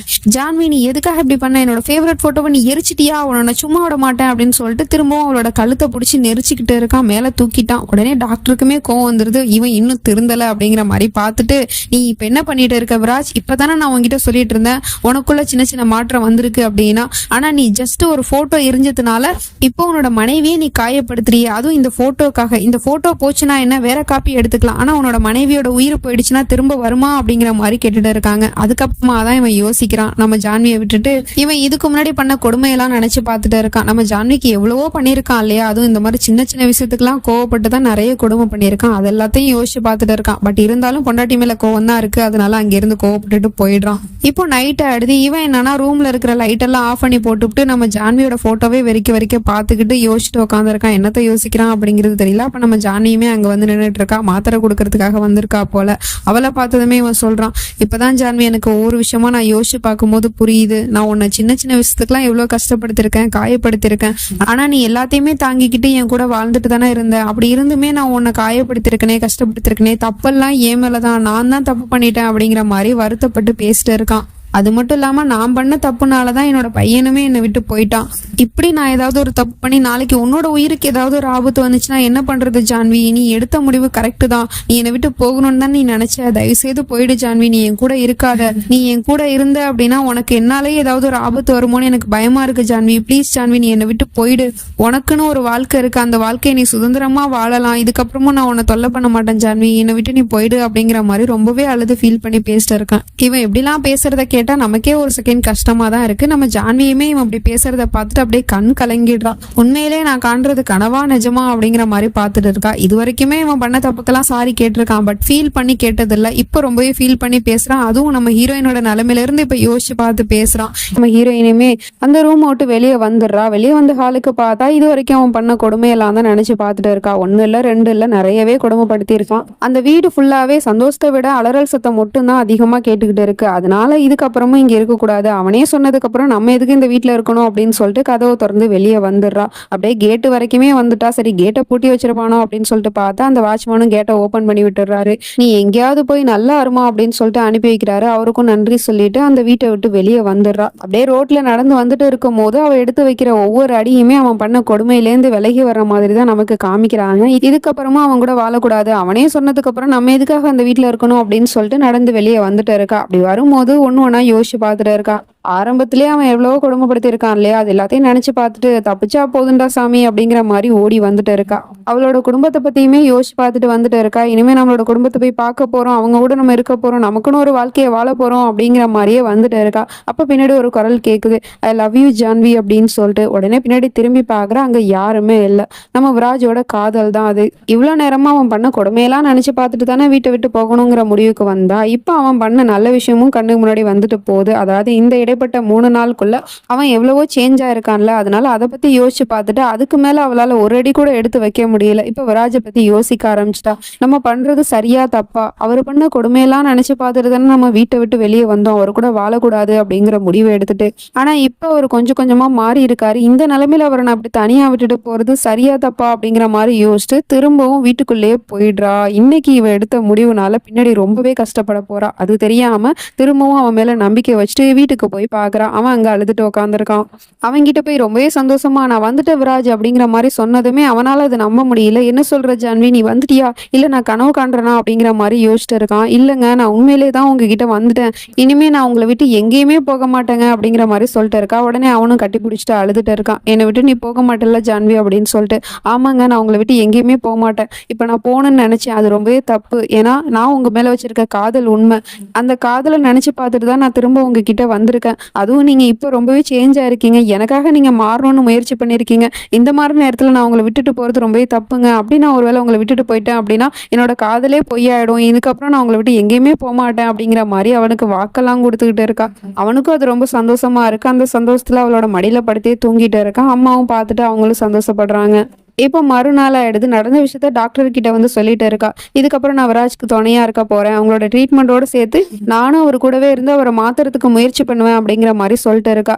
ஆமா ஜான்வி, நானும் அதுதான் உங்ககிட்ட சொல்ல வரேன். என்னோட ட்ரீட்மெண்டால மட்டும் அவனை மாத்திட முடியாது, உன்னோட அன்பாலையும் பாசத்தாலையும் அவன் சீக்கிரமாவே குணமாயிடுவான் அப்படிங்கிற மாதிரி சொல்லிட்டு இருக்காங்க. இப்போ நெக்ஸ்ட் ட்ரீட்மெண்ட்காக அவனை கூட்டிட்டு வந்திருக்காங்க. அதுல பார்த்தா நம்ம ஜான்வியை வந்து யாரு கூட பேச விட்டு வேடிக்கை பார்த்துட்டு இருக்காங்க. அதை வந்து ரெக்கார்ட் பண்ணி வச்சுட்டு இவங்கிட்டே காட்டிட்டு இருக்காங்க லேப்டாப்ல. அதான் இவன் பார்த்ததுமே வழக்கம் போல கோவப்படுறான். அது எப்படி ஏன் பொண்டாட்டி இன்னொருத்தவங்க கிட்ட பேசலாம் அப்படின்னு சொல்லிட்டு அந்த லேப்டாப்பே தூக்கி போட்டு உடைக்க போறான். டாக்டர் உடனே ஸ்டாப் பண்ணி, நீ என்ன பண்ணிட்டு இருக்க, உனக்கு உன்னோட மனைவி மேல நம்பிக்கை இல்லையான்னு கேக்குறாங்க. இல்லையே, எனக்கு என்னோட மனைவி மேல நம்பிக்கை இருக்கு அப்படின்னு சொல்லிட்டு இருக்கான். அப்படின்னா அதை ஆன் பண்ணி பார்க்க வேண்டியதானே, எதுக்கு இப்படி கோவப்படுற அப்படிங்கிற மாதிரி கேட்டதும் அவனும் வேற வழியே இல்லாம அதை இப்போ உட்காந்து பார்த்துட்டு இருக்கான். பட் கோவப்படலை, கோவம் வருது, அதை கண்ட்ரோல் பண்ணிக்கிறான். இதுக்கப்புறம் அவனுக்கான ட்ரீட்மெண்ட் ட்ரைனிங்கு அது எல்லாமே வந்து வீட்லயே வச்சு பண்றாங்க. அப்பல நம்ம ஜான்வி என்ன பண்றான்னா அவனுக்கு நேரா ஃப்ளவர் வாஸ் எடுத்துட்டு போய் கீழே உடைக்கிறா. அதை உடைச்சதுமே இவனுக்கு கோவம் வந்துருது. பட் இருந்தாலும் அதை அப்படியே கண்ட்ரோல் பண்ணிட்டு ஆஃப் ஆகி உட்காந்துருக்கான். ஒன்றும் பிரச்சனை இல்லை ஜான்வி அப்படிங்கிற மாதிரி. அதுக்கப்புறம் நம்ம வாட்ச்மேன் வந்து அவனுக்கு எந்த பூ பிடிக்காது அப்படின்னு சொல்லிட்டு நம்ம ஹீரோயினையும் சாப்பிட சொல்லி தொல்லை பண்ணானோ அதே பூவை இப்போ கொண்டு வந்து நிற்கிறான். அதை பார்த்ததும் இவனுக்கு ஒரு செகண்ட் தோணுது, பட் கோவப்படலை, அப்படியே அமைதியா இருக்கான். அப்புறம் மறுநாள் ஆயிடுது. நம்ம ஜான்வி ரொம்ப லேட்டா எழுந்திரிச்சிட்டா போல 11 மணிக்கு. அப்ப புருஷங்காரன் பக்கத்துல இருந்துட்டு பிரேக்ஃபாஸ்ட்லாம் ரெடி பண்ணி அவனே கொண்டு வந்து கொடுத்துருக்கான். நீ ரிலாக்ஸா இரு ஜான்வி, நீ சாப்பிடு அப்படின்னு சொல்லிட்டு கொடுத்துட்டு இருக்கான். பரவாயில்ல, இது இவனுக்குள்ள ஒரு பெரிய மாற்றமா இருக்கு. நம்ம ஹீரோயினுமே இதை நினைச்சு சந்தோஷப்படுறா. இப்படி இவனை ஒவ்வொரு தடவையும் இவனை மாத்திக்கும் போது டாக்டர் ஒவ்வொரு ஸ்டிக்கரா அவனோட முகத்துல இருந்து ரிமூவ் பண்ணிட்டே இருக்கிறாங்க. கூடவே நம்ம ஜான்வியுமே அவனுக்கு வேலைக்கு மாத்திரையும் கரெக்டா எடுத்து கொடுத்துட்டு இருக்கா. அதையும் அவன் வாங்கி போட்டுக்க தான் செய்யறான். அப்புறமா பார்த்தா நம்ம ஜான்வி நிறைய குஷன்ஸ்லாம் எடுத்துட்டு வந்து சோஃபால தூக்கி போட்டு போறான். போறா. அந்த இடத்துல அவன் படுத்திருக்கான். அதை பார்க்காம தூக்கி போட்டு போறா. அவனும் அதை பார்த்துட்டு ஜான்வி நீ என்ன பண்ணிட்டு இருக்க அப்படிங்கிற மாதிரி கோவப்பட்டுட்டு இருக்கான். சாரிங்க நீங்க படுத்திருந்ததை கவனிக்கல அப்படின்னு சொல்லிட்டு இருக்கா. சாரி சொன்னா போதுமா, நீ பண்ணது தப்பு, நீ பண்ணதுக்கான தண்டனை உனக்கு இப்பவே கிடைக்கும் அப்படிங்கிற மாதிரி சொல்லிட்டு இருக்கான். என்னடா அவன் பழைய மாதிரி பேசுறானே அப்படிங்கிற மாதிரி பார்த்தா அதெல்லாம் இல்ல, சும்மா அவகிட்ட அப்படி பேசியிருக்கான். அந்த குஷன் அவன் மேல தூக்கி போட்டு விளாண்டுட்டு இருக்கான். அவளுமே பதிலுக்கு தூக்கி போட்டுட்டு இருக்கா. அங்க இருக்கிற சோஃபால இருக்கிற எல்லா குஷன்ஸையுமே தூக்கி போட்டு ரொம்பவே ஜாலியா விளாண்டுட்டு இருக்காங்க. பாக்குறதுக்கே ரொம்பவே சந்தோஷமா இருக்கு. மாமியாக்காரவங்களும் பார்த்துட்டு ரொம்ப சந்தோஷப்படுறாங்க. இந்த வீட்டுல இப்பதான் சந்தோஷம் நிரம்பி வழியுது, அதுக்கு அந்த கடவுளுக்கு தான் நான் நன்றி சொல்லணும் அப்படிங்கிற மாதிரி. இப்ப மறுநாள் ஆயிடுது. டாக்டர் கிட்ட திரும்ப ட்ரீட்மெண்ட்டுக்கு வந்திருக்கான் போல. டாக்டர் வந்து யோகாசனம் பண்ண சொல்லியிருக்காங்க போல, அதனால அவன் பண்ணிக்கிட்டு இருக்கான். அப்போ டாக்டர் என்ன பண்ணிட்டு இருக்காங்கன்னா, தெரியாம அவனுக்கே தெரியாம ஒரு இன்ஜெக்ஷன் எடுத்து வச்சுட்டு இருக்காங்க. அதை அவங்கிட்ட எடுத்துட்டு போயிட்டு இருக்காங்க. அவனும் வந்து நல்லா கண்ண மூடிட்டு யோகா பண்ணிட்டு இருக்கான். அப்ப அவங்கிட்ட போய் மசாஜ் பண்ணி விட்டுக்கிட்டே அப்படியே அவனோட கழுத்துல அந்த இன்ஜெக்ஷனை குத்தி விட்டுறாங்க. அவனுக்குமே அது வலிக்குது. என்ன பண்றீங்க அப்படின்னு சொல்லிட்டு கேட்டா, சாரிப்பா என்னோட நகம் தெரியாம பட்டுருச்சு அப்படின்னு சொல்லிட்டு இருக்காங்க. இட்ஸ் ஓகே டாக்டர் அப்படின்னு சொல்லிட்டு அதுக்குமே அவன் கோவப்படல. இப்போ டாக்டர் என்ன பண்றாங்க அப்படின்னு பார்த்தா, ட்ரீட்மெண்ட் பண்ணி பார்க்கும் போது அவன் கியூர் ஆயிட்டான் அப்படிங்கிற மாதிரி தான் நமக்குமே தெரியுது. பட் இது வெறும் மனதளவுல மட்டும்தான். உடம்பளவுல அவன் கியூர் ஆயிட்டானா அப்படிங்கறத செக் பண்ணணுங்கிறதுக்காக அவன்கிட்ட இருக்கிற பிளட் எடுத்துட்டு போய் இப்போ வந்து டெஸ்ட்டுக்கு கொடுத்துருப்பாங்க போல. அந்த ரிசல்ட்டுக்காக வெயிட் பண்ணிட்டு இருக்காங்க. ரிசல்ட்டும் வந்துருது. அந்த ரிசல்ட்டை பார்த்ததுமே இவங்க ரொம்ப ஷாக் ஆகுறாங்க. அப்படி என்ன அதுல வந்துச்சு அப்படிங்கிறது தெரியல. அந்த ரிசல்ட்டை கொண்டுகிட்டு ரூமுக்கு வந்து பார்த்தா இவன் ட்ரெஸ் சேஞ்ச்லாம் பண்ணிட்டு வந்து இப்போ அந்த வராஜோட டோன்லயே பேசிட்டு இருக்கான். ஹாய் டாக்டர், எங்க போனீங்க, உங்களுக்காக தான் நான் வெயிட் பண்ணிட்டு இருக்கேன். அப்புறம் ரிப்போர்ட் வந்துருச்சா, என்ன ரிசல்ட் வந்துச்சு அப்படின்னு கேட்குறான். இதை கேட்டதுமே நம்ம டாக்டருக்கு பயங்கர ஷாக்கா இருக்கு. ஏன்னா அவனுக்கே தெரியாம தானே பிளட் எடுத்தாங்க, அப்புறம் எப்படி அவனுக்கு தெரியும் அப்படிங்கிற மாதிரி பார்த்துட்டு இருக்காங்க. ரிசல்ட் என்ன வந்திருக்கும்னு எனக்கு தெரியும் டாக்டர், இருந்தாலும் நீங்க உங்க வாயால சொல்லிட்டா நல்லது அப்படிங்கிற மாதிரி சொல்லி கேட்டுட்டு இருக்கான். இங்க பாரு விராஜ், ஒன்னு எனக்கு சின்ன வயசுல இருந்தே தெரியும். நான் சின்ன வயசுல இருந்தே உனக்கு ட்ரீட்மெண்ட் பண்ணிட்டு இருக்கேன். இப்போ இந்த ரிசல்ட்டை பார்த்து தான் உன்னை பத்தி தெரிஞ்சுக்கணுங்கிற அவசியம் இல்லை அப்படிங்கிற மாதிரி பேசிட்டு இருக்காங்க. சரி சரி, என்னை பத்தி தான் உங்களுக்கு தெரியும்ல, இப்ப நானும் உங்களுக்கு தெரியாத விஷயத்த ஒரு பாடம் நடத்துறேன், அதை கவனிங்க அப்படிங்கிற மாதிரி சொல்லிட்டு அங்க இருக்கிற போர்ட்ல கிறுக்கிக்கிட்டு இருக்கான். இது வி மீன்ஸ் விராஜ். விராஜோட வாழ்க்கை யாரை சுத்தி இருக்கும், ஜான்வியை சுத்தி தான் இருக்கும். ஆனா ஜான்வி அவளோட காதலை விட்டுட்டு அவ என்னை விட்டுட்டு தூரமா போக நினைச்சா. கொஞ்சம் கொஞ்சமா தூரமா போய் உங்களை நம்ப ஆரம்பிச்சா. உங்க மூலமா விராஜை மாத்தணும்னு நினைச்சா. அதுபடிதான் எல்லாமே நடந்துட்டு இருக்கு. விராஜும் மாறிட்டான். இப்போ அந்த ரிசல்ட்லயும் அதான டாக்டர் வந்திருக்கு அப்படிங்கிற மாதிரி கேட்டுட்டு இருக்கான். நமக்குமே ஒன்றும் புரியல, என்னடா அவன் உண்மையிலே திருந்திட்டானா இல்ல நடிக்கிறானா அப்படிங்கிற மாதிரிதான் இருக்கு. அதுக்கப்புறமா தான் ஒரு பெரிய ஷாக்கு. அந்த ரிப்போர்ட்டை பார்த்து நீங்க ஏன் தெரிஞ்சுக்கணும், நானே சொல்றேனே, நான் திருந்த மாட்டேன். இந்த விராஜ் டோப்ரால் என்னைக்குமே பர்ஃபெக்டான ஒரு மனுஷன். ஸோ பர்ஃபெக்டா தான் நான் எப்பவுமே இருப்பேன், என்ன யாராலையும் மாற்ற முடியாது அப்படிங்கிற மாதிரிலாம் பேசிட்டு இருக்கான். அப்ப அந்த ரிசல்ட்ல தப்பா தான் வந்திருக்கு. இவன் இன்னுமே பைத்தியமா தான் இருக்கிறான் போல. அது தெரியாம நம்ம ஹீரோயினி இந்த பக்கம் ஒரு நம்பிக்கையோட வெயிட் பண்ணிட்டு இருக்கா. நம்மளோட புருஷன் இப்ப மாறிடுவாரு, கேர் ஆயிடுவாரு, டாக்டர் வந்து சொல்லிட்டா எல்லாமே மாறிடும், நம்மளோட வாழ்க்கையே மாறிடும் அப்படிங்கிற மாதிரி சொல்லிட்டு இருக்கா. பட் இந்த பக்கம் இவன் அதுக்கு ஆப்போசிட்டா பேசிட்டு இருக்கான். நீங்க தேவையில்லாம இவ்வளவு முயற்சி எடுத்தீங்களே, ஆனா எந்த யூஸும் இல்லை, எந்த பயனும் இல்லை. இந்த விராஜோட போட்டோவே நீங்க எரிக்கிறீங்க, உங்களுக்கு எவ்வளவு திமிரு இருந்தா நீங்க எரிப்பீங்க. சரி சரி, அது போகட்டும். இப்ப அதுக்கு பதிலாக நான் வேற ஒரு போட்டோ எடுத்து வச்சிருக்கேன், அதை பாருங்க அப்படின்னு சொல்லிட்டு போன்ல ஒரு போட்டோவை காமிக்கிறான். அது டாக்டரோட பொண்ணு போல. அந்த பொண்ணோட போட்டோவை காமிச்சு, இந்த பொண்ணு எப்போதும் வந்து 4 மணிக்கெல்லாம் ஸ்கூல் விட்டு வந்துருவாள, ஆனா இன்னைக்கு உங்க பொண்ணு வீட்டுக்கு வரலன்னா என்ன பண்ணுவீங்க அப்படிங்கிற மாதிரி கேட்டுட்டு இருக்கான். உடனே இவங்களுக்கு கோவம் வந்துருது. விராஜ், என் பொண்ணை எதுவும் பண்ணிடாத அப்படின்னு சொல்லிட்டு இருக்காங்க. அப்போ நீங்களும் என் லைஃப்ல தலையிடாதீங்க. இப்போ ஜான்வி வந்து கேட்டா அப்படின்னா நீங்க வந்து நான் திருந்திட்டேன், நான் மாறிட்டேன், நான் கியூர் ஆயிட்டேன் அப்படின்னு நீங்க இப்படி பொய்யை தான் சொல்லணுமே தவிர என்னை பத்தின எந்த உண்மையும் சொல்லக்கூடாது. இப்ப நான் உங்களை சும்மா மிரட்ட தான் செஞ்சேன், ஆனா நீங்க ஏதாவது இடக்க முடக்கா பண்ணீங்க அப்படின்னா அப்புறம் நான் உங்க பொண்ணை ஏதாவது பண்ணிடுவேன் அப்படிங்கிற மாதிரி மிரட்டிட்டு இருக்கான் டாக்டரையே. இதே சீசன் 2லயும் வந்துச்சு இல்ல, பட் அதுல டாக்டரை ஒரு பெரிய கேரக்டரா காமிச்சிருக்கவே மாட்டாங்க. இதுல இவங்களை கொஞ்சம் அதிகமாவே காமிக்கிறாங்க. இப்படி எல்லாம் மிரட்டி வச்சிருக்கான் நம்ம டாக்டரை. அவங்களும் பயந்து போயிட்டு இருக்கிறாங்க. எப்படி இந்த விஷயத்த ஜான்வி கிட்ட சொல்றதுன்னு தெரியாம முழிச்சிட்டு இருக்காங்க. இப்போ நம்ம ஜான்வியும் உள்ள வந்து டாக்டர் கிட்ட கேட்டுட்டு இருக்கான். என்னாச்சு டாக்டர், விராஜ் குணமாயிட்டாரா, அவர் சீக்கிரமா குணமாயிடுவார்ல அப்படின்னு சொல்லிட்டு கேட்டா, இல்ல நீ நினைக்கிறது ரொம்பவே தப்பு, இவன் குணமாகல, எப்போதும் குணமாகவும் மாட்டான் அப்படிங்கிற மாதிரி உண்மையை சொல்லிடுறாங்க. இதை கேட்ட நம்ம ஹீரோயினுக்கு பயங்கர அதிர்ச்சியா இருக்கு. அப்ப நான் வச்ச நம்பிக்கையெல்லாம் பொய்யா அப்படிங்கிற மாதிரி பார்த்துட்டு இருக்கா. அதுக்கப்புறம் டாக்டர் சொல்றாங்க, என்ன ஜான்வி நீ பயந்துட்டியா, இல்ல நான் சும்மா உங்ககிட்ட காமெடி தான் பண்ணேன், சீரியஸா எடுத்துக்காத. உண்மை என்னன்னா அவன் இப்போ 100% கியூர் ஆயிட்டான். இதுக்கப்புறம் அவனுக்கு எந்த பிரச்சனையும் கிடையாது. இதுக்கப்புறம் அவனுக்கு ட்ரைனிங்கும் நடக்க போறது கிடையாது. ட்ரீட்மெண்ட்டும் நடக்க போறது கிடையாது. அதனால நீ விராஜ் இங்க இருந்து அழைச்சிட்டு போ. அப்புறம் உன்னோட பாசத்தினாலேனா இது முடிஞ்சிச்சு. சரி நான் அவனுக்கு மாத்திரை மருந்து எழுதி கொடுக்குறேன். அதை நீ வேலை வேலைக்கு அவனுக்கு கொடு அப்படிங்கிற மாதிரி சொல்லிட்டு எழுதுறதுக்கு உட்காடுறாங்க. பட் இவங்களுக்கு எப்படியாவது ஜான்வி கிட்ட உண்மையை சொல்லணும் அப்படிங்கிறது இருக்கு. அவன் வேற பக்கத்துல நிக்கிறான். அதனால எப்படி சொல்றதுன்னு தெரியல. அப்போ அந்த சீட்ல மருந்து எழுதுறதுக்கு பதிலா அவனை பத்தின உண்மையெல்லாம் அந்த சீட்ல எழுதிடுறாங்க. இவன் வந்து இன்னும் திருந்தல, இவன் இன்னும் மாறல, இவன் இன்னும் பைத்தியமா தான் இருக்கான் அப்படிங்கிற மாதிரி. அந்த பேப்பரை ஜான்வி கிட்ட கொடுத்தா அவன் டக்குன்னு அங்க வந்து அதை புடுங்கிக்கிட்டு, எதுக்காக ஜான்வி கிட்ட கொடுத்துட்டு இருக்கீங்க, அந்த மருந்து மாத்திரை வாங்குறதெல்லாம் அவளுக்கு எதுவும் தெரியாது, நானே வாங்கிக்கிறேன் அப்படிங்கிற மாதிரி சொல்லிட்டு டாக்டர் கிட்டையும் ஒரு குட் பை சொல்லிட்டு அங்க இருந்து கிளம்புறாங்க. இப்ப எப்படி அவகிட்ட உண்மையை சொல்றதுன்னு தெரியாம இந்த டாக்டர் முழிச்சிட்டு இருக்காங்க. அப்பதான் அவங்களுக்கு ஒரு ஐடியா வருது. அவங்க கிட்ட 2 போன் இருக்கு போல.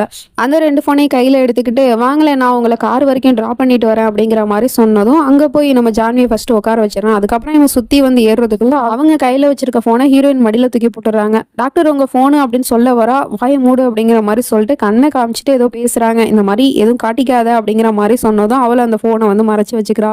அப்புறம் கிளம்பி 2 பேரும் வீட்டுக்கு வந்துடுறாங்க. அம்மா கிட்ட இவன் ரொம்ப சந்தோஷப்பட்டு பேசிட்டு இருக்கா. நான் இப்போ 100% கியூர் ஆயிட்டமா, உங்க புள்ள இப்ப நல்லா மாறிட்டமா அப்படிங்கிற மாதிரிலாம் பேசிட்டு இருக்கான். அவங்களும் சந்தோஷப்படுறாங்க. ஆனா ஜான்விக்கு சந்தேகமா தான் இருக்கு. டாக்டர் எதுக்காக இந்த போனை கொடுக்கணும் அப்படிங்கிற மாதிரி யோசிச்சுட்டு நான் போய் ட்ரெஸ் சேஞ்ச் பண்ணிட்டு வரேன் அப்படின்னு சொல்லிட்டு மாடிக்கு போறான். அதுக்குள்ள இவன் அம்மா கிட்ட உட்காந்து நல்லபடியா பேசிட்டு இருக்கா. ரூமுக்கு வந்து நம்ம ஜான்வி அந்த போனை இப்ப என்ன பண்றது, எதுக்காக கொடுத்தாங்கன்னு தெரியலையே அப்படிங்கிற மாதிரி யோசிச்சுட்டு இருக்கும் போது அந்த டாக்டர் கரெக்டா கால் பண்றாங்க.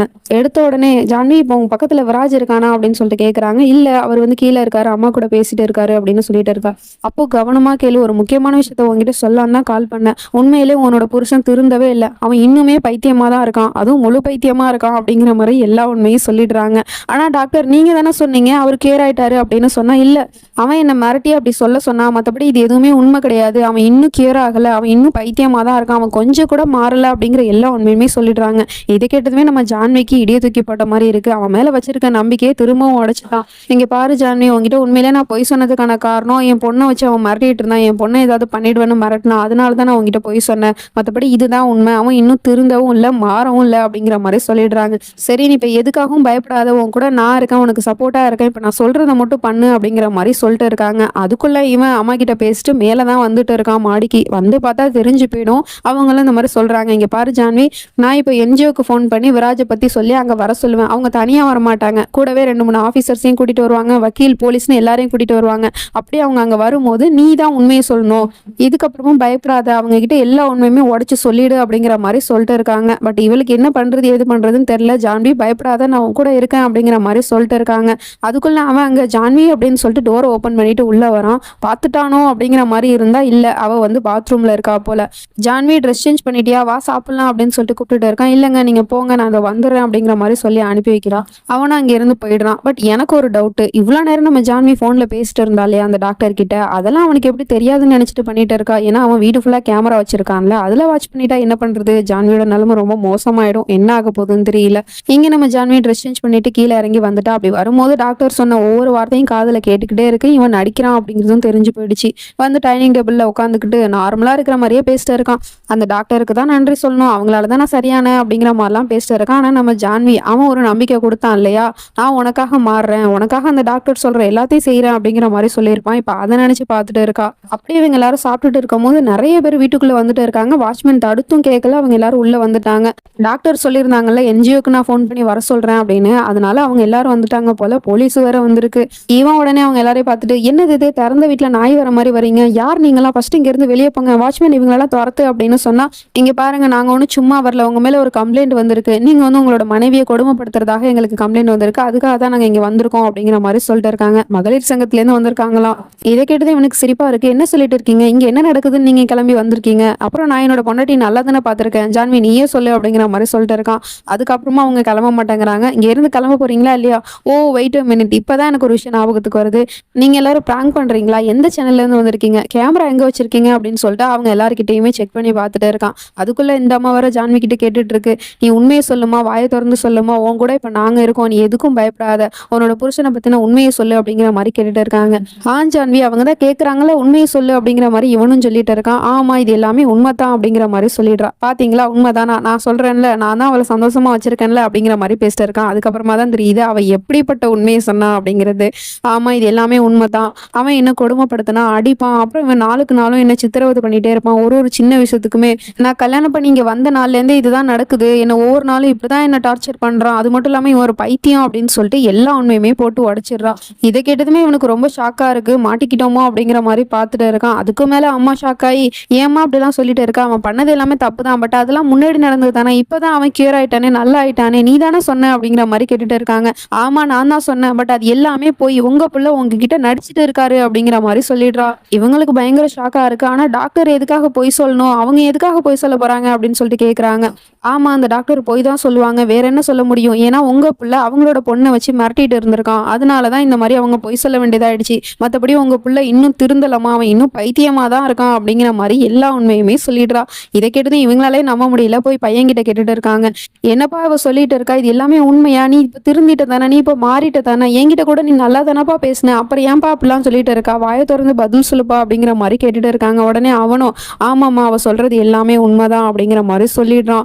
இப்போ பழைய விஷயத்தெல்லாம் ரீகால் பண்ற மாதிரி அவன் பண்ண கொடுமைகள் எல்லாத்தையுமே ஒன் பை ஒன்னா காட்டிக்கிட்டு இருக்காங்க. நம்ம ஜான்வி இது எல்லாத்தையும் சொல்லிட்டு இருக்கா போல. முதல்ல நம்ம ஜான்வி கிட்ட வந்து அவன் வந்து நம்பிக்கை கொடுக்குற மாதிரி பேசினா, அல்ல உங்களை எனக்கு பிடிச்சிருக்கு, நீங்க என்ன கல்யாணம் பண்ணிக்கிட்டு என் கூட வந்தீங்க அப்படின்னா நான் உங்களை கண்ணுக்குள்ள வச்சு பார்த்துப்பேன் அப்படிங்கிற மாதிரி சொல்லியிருப்பான். அப்புறம் கல்யாணம் பண்ணி வீட்டுக்கு வந்து அன்னைக்கு நைட்டே ஒரு பாய்ச்ச இவ மேல போச்சு அப்படின்னு சொல்லிட்டு அதை பால்ல போட்டு குடிச்சான்ல, அது காமிக்கிறாங்க. அதுக்கப்புறம் இவளை வீட்டுக்குள்ள வச்சு லாக் பண்ணிட்டு போயிடுவான். அந்த வீட்டுக்குள்ள இவ தன்னந்தனியா இருப்பா. அப்புறம் நம்ம ஹீரோயினி ஒரு பார்ட்டிக்கு போய் அவளோட ஃப்ரெண்டு கூட பாடினா அப்படிங்கிற ஒரே காரணத்துக்காக நைட்டு ஃபுல்லா தூங்க விடாம பாட சொல்லி கொடுமைப்படுத்திட்டு இருப்பான். இந்த விஷயத்தெல்லாம் எப்படியாவது வீட்டில் சொல்லிடலாம் அப்படின்னு சொல்லிட்டு பார்த்தா மொத்த ஃபேமிலியும் வீட்டுக்கு சர்ப்ரைஸாக இன்வைட் பண்ணிட்டு அவங்களோட வீட்டை அவங்களுக்கே சொந்தமாக வாங்கி கொடுத்துருவான். அதனால அவங்களும் நல்லவர் வல்லவர் அப்படிங்கிற மாதிரி மாப்பிள்ளையை புகழ்ந்து பேசிட்டு போயிடுவாங்க. நம்ம ஹீரோயினால எதுவும் சொல்ல முடியாது. நெக்ஸ்ட் வாட்ச் வாங்க போன இடத்துல ஃப்ரெண்டுக்காரன் கையை பிடிச்சான் அப்படிங்கிற ஒரே காரணத்துக்காக நம்ம ஹீரோயினை அடிச்சு கொடுமைப்படுத்தி அவளை பலவந்தமா ரேப் பண்ணியிருப்பான். சரி இதுக்கப்புறமும் இவன் கூட வாழக்கூடாது அப்படின்னு சொல்லிட்டு உண்மையை சொல்ல போனா அப்பதான் நம்ம ஹீரோயினி பிரெக்னெண்டா இருப்பா. அதனால அந்த சமயத்துல எந்த உண்மையும் சொல்ல முடியல. சரி குழந்தை வந்த நேரம் அவன் மாறுவான் அப்படின்னு சொல்லிட்டு அவன் மேல ஒரு நம்பிக்கையை வச்சா அப்பதான் பிறக்க போற குழந்தை ஆண் குழந்தையா பிறக்கணும் அப்படின்னு சொல்லிட்டு பூஜையெல்லாம் பண்ணிட்டு இருப்பான். அப்பதான் நம்ம பாட்டி வீட்டுக்கு வந்திருப்பாங்க. வீட்டுக்கு வந்ததுமே ஜான்வி கிட்ட உண்மையை சொன்னா அவன் நம்ப மாட்டா, என் புருஷன் உத்தமரு அப்படிங்கிற மாதிரி பேசிட்டு இருப்பான். அதுக்கப்புறம் பாட்டிக்கு எல்லா உண்மையும் தெரிஞ்சு போச்சு அப்படின்னு சொல்லிட்டு பாட்டியை மேலேருந்து கீழே தள்ளி விட்டுருவான். இந்த விஷயத்த அம்மா கிட்ட சொல்லிட்டு இருக்கும் போது நம்ம ஜான்வி கேட்டுருவா. அதனால கோவப்பட்டு அம்மாவை அடிக்க போறேங்கிற பேர்ல ஜான்வியை கீழே தள்ளி விட்டு குழந்தையும் கலைஞ்சு போயிடுது. சரி இதுக்கப்புறமா அவன் கூட வாழக்கூடாது அப்படின்னு சொல்லிட்டு வீட்டை விட்டு போனா அப்பதான் இவன் நம்புற மாதிரி ஒரு ஆக்டிங்கை போட்டு பேசியிருப்பான். அதை எல்லாத்தையும் உண்மைன்னு நினைச்சிட்டு நம்ம ஹீரோயினி இவனுக்கு திரும்பவும் ஒரு வாய்ப்பு கொடுக்கலாம் அப்படின்னு சொல்லிட்டு வந்திருப்பா. அதுக்கப்புறமா தான் அந்த டாக்டர் கிட்ட போனது, ட்ரீட்மெண்ட் பண்ணது, இது எல்லாமே நடந்திருக்கும். அப்புறம் அவன் ட்ரீட்மெண்ட் பண்ணியும் அவன் திருந்தல, அவன் மாறல, இன்னும் பைத்தியமா தான் இருக்கான் அப்படிங்கிற உண்மையை டாக்டர் சொல்லியிருப்பாங்க. இது எல்லாத்தையுமே நமக்கு ஒரு எபிசோடு ஃபுல்லாவே ரீகால் பண்ணி காமிக்கிறாங்க. அதனாலதான் நான் இதை ஸ்கிப் பண்ணாம அப்படியே சொல்லிட்டு இருக்கேன். இதுக்கப்புறம் இந்த விராஜோட சொல்லி முடிஞ்சிருச்சு. அவனோட மொத்த ஆட்டமும் அடங்கிருச்சு. நம்ம ஹீரோயினி எல்லா உண்மையுமே அவங்க கிட்ட சொல்லிட்டா. அதே சமயம் அம்மாவும் போய் பையன்கிட்ட கேக்குறாங்க, என்னப்பா இவ சொல்லிட்டு இருக்கா, அவ சொல்றதெல்லாம் உண்மையானு கேட்டா ஆமா அவ சொல்றதெல்லாம் உண்மைதான் அப்படிங்கிற மாதிரி சொல்லிடுறான். நீ அப்ப என்னை ஏமாத்திரியா, நீ திருந்தவே மாட்டியா, நீ மாறவே மாட்டியா அப்படிங்கிற மாதிரி ஆதங்கத்தை கொட்டிட்டு இருக்காங்க. இந்த விராஜ் சோப்ரால் யாருக்காகவும் எதுக்காகவும் தன்னை மாத்திக்க மாட்டான், போடி அப்படிங்கிற மாதிரி சொல்லிட்டு அம்மாவையே தள்ளி விட்டுறான். நம்ம ஜான்வியும் வந்திருக்கவங்க கிட்ட இங்க பாருங்க, இதுக்கப்புறமா இந்த பைத்தியத்தை சும்மா விடக்கூடாது, நீங்க அழைச்சிட்டு போங்க, அழைச்சிட்டு போய் ஜெயில போடுங்க அப்படிங்கிற மாதிரி சொல்லிட்டு இருக்கா. அதுக்கு அவங்க எந்த ரியாக்டுமே பண்ணாம நின்றுட்டு இருக்காங்க. எதுக்காக இப்படி என்னை பார்த்துட்டே இருக்கீங்க, நான் உன்னோட பொண்டாட்டி தான், நான் தான் உண்மையை சொல்றேன்ல, அழைச்சிட்டு போங்க, ஆபீசர் நீங்களாவது அழைச்சிட்டு போங்க, போலீஸ் நீங்களாவது அழைச்சிட்டு போங்க, ஏன் அப்படி எல்லாம் அமைதியா இருக்கீங்க, ஏதாவது பதில் சொல்லுங்க அப்படிங்கிற மாதிரி கேட்டா அவன் கண்ணை காமிச்சு மொத்த பேரையும் போக சொல்றான். அவங்களும் சத்தமே இல்லாம இங்க இருந்து போயிட்டு இருக்காங்க. எங்க போறீங்க நீங்க, நான் சொல்றதெல்லாம் உண்மை, என்னை காப்பாத்துங்க அப்படிங்கிற மாதிரி சொல்லிட்டு கதறி அழுதுட்டு இருக்கா. அவங்க எல்லாரும் போயிடுறாங்க. ஓ என்னை காப்பாத்துங்க, யாராவது இவனை பிடிச்சி ஜெயில போடுங்க, யாரும் உன்னை காப்பாற்ற மாட்டாங்க, இவங்க எல்லாருமே என்னோட ஆளு, நான் தான் இங்க வர சொன்னேன் அப்படிங்கிற மாதிரி சொல்லிட்டு இருக்கான். உடனே நம்ம ஜான்விக்கு பயங்கர ஷாக்கா இருக்கு. நான் தான் சொன்னேன்ல வீடு ஃபுல்லா கேமரா வச்சிருக்கானு, அது மூலமா தான் பார்த்து இப்படி ஒரு பிளானை போட்டு எல்லாரையும் வர சொல்லி நம்ம ஹீரோயினியை திரும்பவும் நம்ப வச்சு ஏமாத்திட்டான். ஏன் நீ இப்படிலாம் பண்ணிட்டு இருக்க, நீ மாறவே மாட்டியா, திருந்தவே மாட்டியா, உன் மேல நான் எத்தனை தடவை தான் நம்பிக்கை வைக்கிறது, உன் மேல வச்ச நம்பிக்கைனால நானும் என்னை இழந்துட்டேன், என்னோட குழந்தைய என்னை விட்டு போச்சு, இது எல்லாத்துக்கும் காரணம் நீதான்டா ராட்சசனே அப்படிங்கிற மாதிரி திட்டி விட்டுறா. உடனே அவனுக்கு கோவம் வந்துருது. என்ன ராட்சசன், நான் உனக்கு ராட்சசனா தெரியறேனா, நான் உன் மேல உண்மையான காதல் வச்சிருக்கேன், ஆனா அந்த காதலை நீ புரிஞ்சுக்கவே மாட்டல, எப்ப பாரு நீ என்னை ஏமாத்திட்டே தான் இருக்க, இப்பவும் நீ அதே தான் பண்ணிட்டு இருக்க, எதுக்காக ஜான்வி நீ இப்படி எல்லாம் பண்ணிட்டு இருக்க, உனக்கு என்னத்துல நான் குறை வச்சேன், ஒண்ணு இல்லாத ஒண்ணு நான் இவ்வளவு பெரிய பங்களால வாழ வச்சிருக்கேன், உனக்கு பிடிச்சதெல்லாம் நான் வாங்கி கொடுக்குறேன், உனக்கு என்ன வேணுமோ அது எல்லாத்தையும் நான் செய்யறேன், உன் குடும்பத்துக்கும் செய்யறேன், அப்படி இருந்தும் நீ என்னை ஏன் புரிஞ்சுக்க மாட்டேங்கிற, என்னோட காதல் உனக்கு புரியவே இல்லைல்ல, எப்ப பாரு நான் வைக்கிற டெஸ்ட்ல நீ தோத்துக்கிட்டே தான் இருக்க, ஒரு நல்ல மனைவியா நீ இருந்ததே இல்லை, இப்படிப்பட்ட ஒரு பொண்ணு இந்த விராஜ் டோப்ராலோட வாழ்க்கையில இருக்க வேணா, இப்ப என்ன உனக்கு இங்க இருந்து போகணும், என்ன விட்டு போகணுமா, தாராளமா போ. இதுக்கப்புறமும் நான் உன்னை பிடிச்சி வச்சுக்க விரும்பம் இல்லை. உனக்கு என்ன தோணுதோ எங்க போகணுமோ போ, நானே கொண்டு வந்து உன்னை விட்டுட்டு வரேன் அப்படிங்கிற மாதிரி சொல்லிட்டு அவளை பிடிச்சி தரன்னு இழுத்துட்டு போறான். அம்மா வீட்டுக்கு கொண்டு போய் விட போறான் போல. கார்ல போயிட்டு இருக்காங்க ரெண்டு பேரும். அப்ப ஜான்விக்கு எதுவுமே புரியல. என்னது இது, எப்போதும் நம்மளே போறேன்னு சொன்னா கூட நம்மளை விட மாட்டானே, இப்ப என்ன அவனே வாண்டடா அழைச்சிட்டு போயிட்டு இருக்கானே அப்படிங்கிற மாதிரி யோசிச்சு இருக்கா. இதுக்கு பேக்ரவுண்ட் மியூசிக்க அவனுக்கு பிடிச்ச அந்த சாங்கை வேற ப்ளே பண்ணி விட்டுட்டு இருக்கான். இதுக்கு பின்னாடி என்ன சதி திட்டம் வச்சிருக்கான் அப்படிங்கிறது தெரியல. அதுக்குள்ள இங்க இந்த போலீஸ்காரன் எல்லா வீட்லயுமே வந்து கதவை தட்டி நிலநடுக்கம் வரப்போது, எல்லாரும் இங்க இருந்து காலி பண்ணி போங்க அப்படிங்கிற மாதிரி சொல்லிட்டு அந்த ஊர்ல இருக்கிற எல்லாரையுமே துரத்தி விட்டுறான். அதுக்கப்புறம் நம்ம ஜான்வியோட வீட்டு கதவையும் தட்டுறான். அங்க அந்த நர்ஸ் பொம்பளை தான் நிக்குது. அதுக்கப்புறம் என்ன நடந்துச்சுன்னு தெரியல. நம்ம ஜான்வியை வீட்டுக்கும் கூட்டிட்டு வந்துட்டான். இவன் தன்னோட வீட்டை பார்த்து அடுத்த செகண்டே தப்பிச்சோ முளைச்சோன்னு அங்க இருந்து ஓடிட்டு இருக்கா. அவ்வளோ ஒரு சந்தோஷத்தோட. இதுக்கப்புறமா அவங்க கூட வாழ விரும்பல அப்படிங்கிற முடிவு எடுத்துட்டா இல்லையா. அதனால அங்க போய் ஒவ்வொரு ரூமா தேடிட்டு இருக்கா. அங்க யாருமே இல்ல. அப்பா ரூமுக்கு போனா அப்பா இல்ல, அம்மா ரூமுக்கு போனா அம்மா இல்ல, தங்கச்சி ரூமுக்கு போனா தங்கச்சி இல்ல. எங்க போயிட்டுங்க எல்லாரும், நான் வந்துட்டேன் அப்படி இப்படின்னு சொல்லிட்டு கத்திட்டு இருக்கா. அதுக்கப்புறமா பாட்டி ரூம்ல போய் பாக்குறா. அங்க போய் பார்த்தவளுக்கு பயங்கரமான ஷாக்கு. ஏன்னா மொத்த பேரும் அங்க இறந்து கிடக்குறாங்க. அத்தனை பேரையும் பணத்தை முடி வச்சிருக்க மாதிரி முடி வச்சுட்டு இருக்காங்க. இவளுக்கு பார்த்த உடனே செம அதிர்ச்சியா இருக்கு. போய் அங்க இருக்கிற எல்லாருமே எழுப்பிட்டு இருக்கா. அப்பா அம்மா தங்கச்சி எழுந்துறீங்க அப்படின்னு சொல்லிட்டு எல்லாருமே எழுப்பிட்டு இருக்கா. யாருமே எழுந்திருக்க மாட்டாங்க. பாவம் அந்த சின்ன குழந்தைய கூட விட்டு வைக்கல. இவ அப்படியே அவங்க எல்லாரையும் நினைச்சு கதறி அழுதுட்டு இருக்கும் போது அதெல்லாம் இவன் தூரத்துல இருந்து வேடிக்கை பார்த்துட்டு இருக்கான். உடனே அவனை பார்த்த உடனே கோவத்துல போய், ஏன்டா அப்படிலாம் நீ பண்ண, என்னோட மொத்த குடும்பத்தையும் நீ கொண்டுட்டியே, இதனால உனக்கு என்ன கிடைச்சிருச்சு, என்னோட மொத்த குடும்பமும் என்னை விட்டு போயிட்டாங்களே அப்படிங்கிற மாதிரி அழுதுட்டு இருக்கா. என்ன ஜான்வி, உன்னோட புருஷனை நீ இவ்வளவு சாடிஸ்டாவா நினைச்சு வச்சிருக்க, உன் புருஷன் அந்த அளவுக்கு கொடூரமானவனா என்ன, இங்க வா நான் ஒரு விஷயத்த காட்டுறேன் அப்படின்னு சொல்லிட்டு அம்மாவோட கையை பிடிச்சி காட்டிட்டு இருக்கான். அங்க பாரு நாடி துடிக்குதா இல்லையா, அவங்க இன்னும் உயிரோட தான் இருக்காங்க, நான் இன்னும் சாகடிக்கல, அதே மாதிரி எல்லாரையும் செக் பண்ணி பாரு அப்படின்னு சொன்னதும் எல்லாரோட நெஞ்சிலையும் கையை வச்சுட்டு பார்த்துட்டு இருக்கா. எல்லாருக்கும் ஹார்ட் பீட் துடிக்குது, யாரும் சாகவும் இல்லை, எல்லாருமே உயிரோட தான் இருக்காங்க. பாத்தியா, உன்னோட குடும்பத்தை நான் எதுவுமே பண்ணல, சரி உன்னோட குடும்பத்தை இப்ப நீ ஆசை தீர பார்த்துட்டல, சரி வா வீட்டுக்கு போலாம் அப்படிங்கிற மாதிரி இழுத்துட்டு போயிட்டு இருக்கான். எல்லாரும் என்ன பண்ணிட்டு இருக்கீங்க, எந்திரிங்க அப்பா அம்மா அப்படின்னு சொல்லிட்டு இவ கத்திக்கிட்டு இருக்கா. அப்படியே ரோட்டுக்கு வெளியே கூட்டிட்டு வந்து, இங்க பாரு ஜான்வி, உன்னோட குடும்பத்தை பார்க்கணும்னு ஆசைப்பட்ட பார்த்துட்ட, இதுக்கப்புறமா நீ அப்படி அழுதுட்டு இருக்க, வா வீட்டுக்கு போலாம் அப்படிங்கிற மாதிரி கூப்பிட்டுட்டு இருக்கா. ஆனா அவன் வரமாட்டேங்கிறான். நான் உன் கூட எங்கேயும் வரமாட்டேன்டா அப்படிங்கிற மாதிரி சொல்லிட்டு இருக்கா. சரி அப்ப நீ வரமாட்டல, இப்போ உன்னை என்ன பண்ற பாரு அப்படின்னு சொல்லிட்டு அங்க அந்த போலீஸ்காரனும் வந்திருக்கான். எல்லாரும் சேர்ந்து என்ன பண்றானுங்கன்னா அந்த வீடு ஃபுல்லா பெட்ரோல் ஊத்திட்டு இருக்கானுங்க. உடனே நம்ம ஜான்வி ஓடி போய் அவங்க எல்லாரையும் தடுத்துட்டு இருக்கா. எதுக்காக அப்படிலாம் பண்ணிட்டு இருக்கீங்க, ப்ளீஸ் நிறுத்துங்க நிறுத்துங்கன்னு சொன்னா அவங்க யாரும் நிறுத்த மாட்டாங்க.